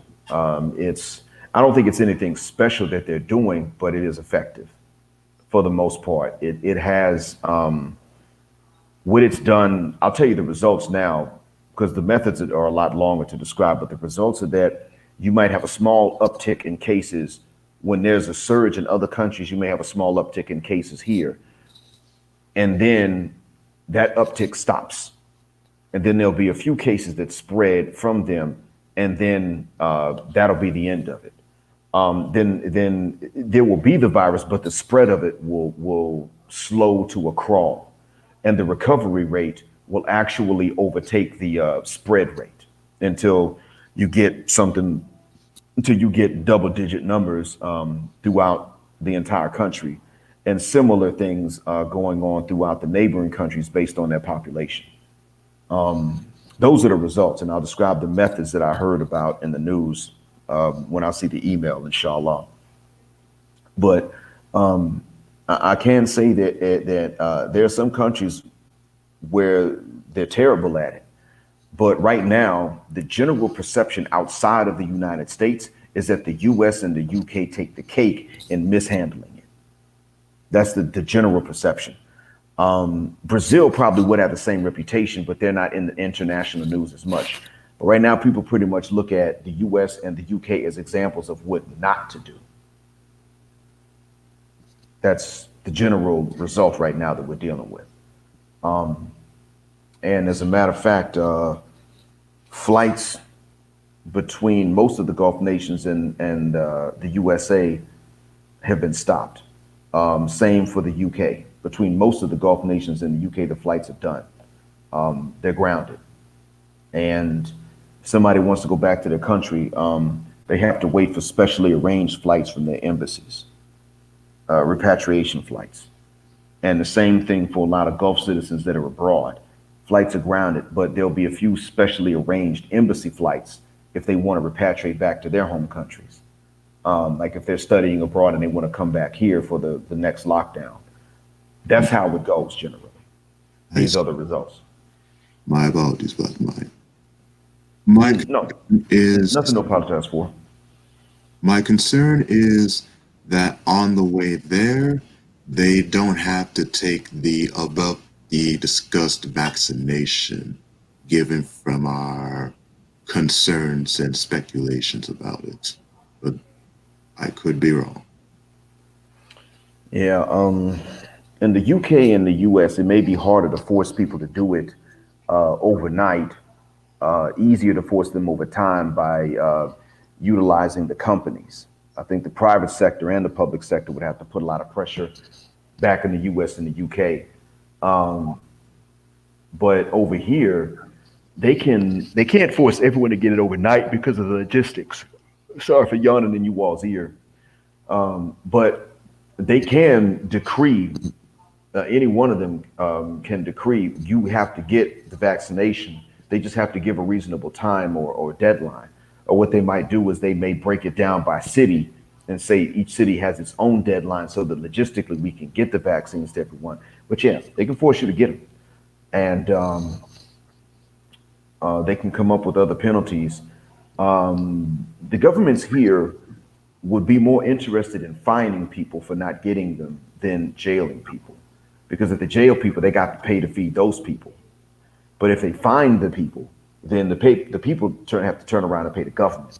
And right now, the populations are interested in saving money and the governments are interested in collecting money. So they can use the vaccine to start a fight over the money, and the people would say, we'd rather go ahead and get a free vaccine than to turn around and pay you a hefty fine when the economies are getting bad right now already. They just have to do it a different way. And the public, the private sector doesn't have to necessarily get in on it either. That's the major difference between most of the Gulf nations here and the US and the UK, and probably Canada too, along with the US and UK. But I guess in Canada, they would be more willing to do it if they were told to. I'm guessing they will probably come across less resistance. If anybody in the chat is from a Midwestern state bordering Canada and you know differently, feel free to tell me, because I'm just hazarding a guess based on the Canadians with whom I work here. That's all. Well, that said, look, Ace, I really appreciate you coming on. I truly do. And I want to send a thanks to Man of Tomorrow and to Abdullah for coming on as well. Robert J. Carmichael, I'm sorry for misunderstanding, but genuinely, because I'm not trying to antagonize people that weren't trying to provoke it. I just really, I guess I really just misread the chat. So I want to thank everybody else that came into the audience. Greatly appreciate that. And thank you all for listening. I'm going to ask you all to hit the share button even after this is closed out. Hit the share button because the message is more important than I am. And black heart, black mind, black out, assalamu alaikum, and black heterosexual non-select male power just because they don't like it, and black patriarchy until extinction or judgment day.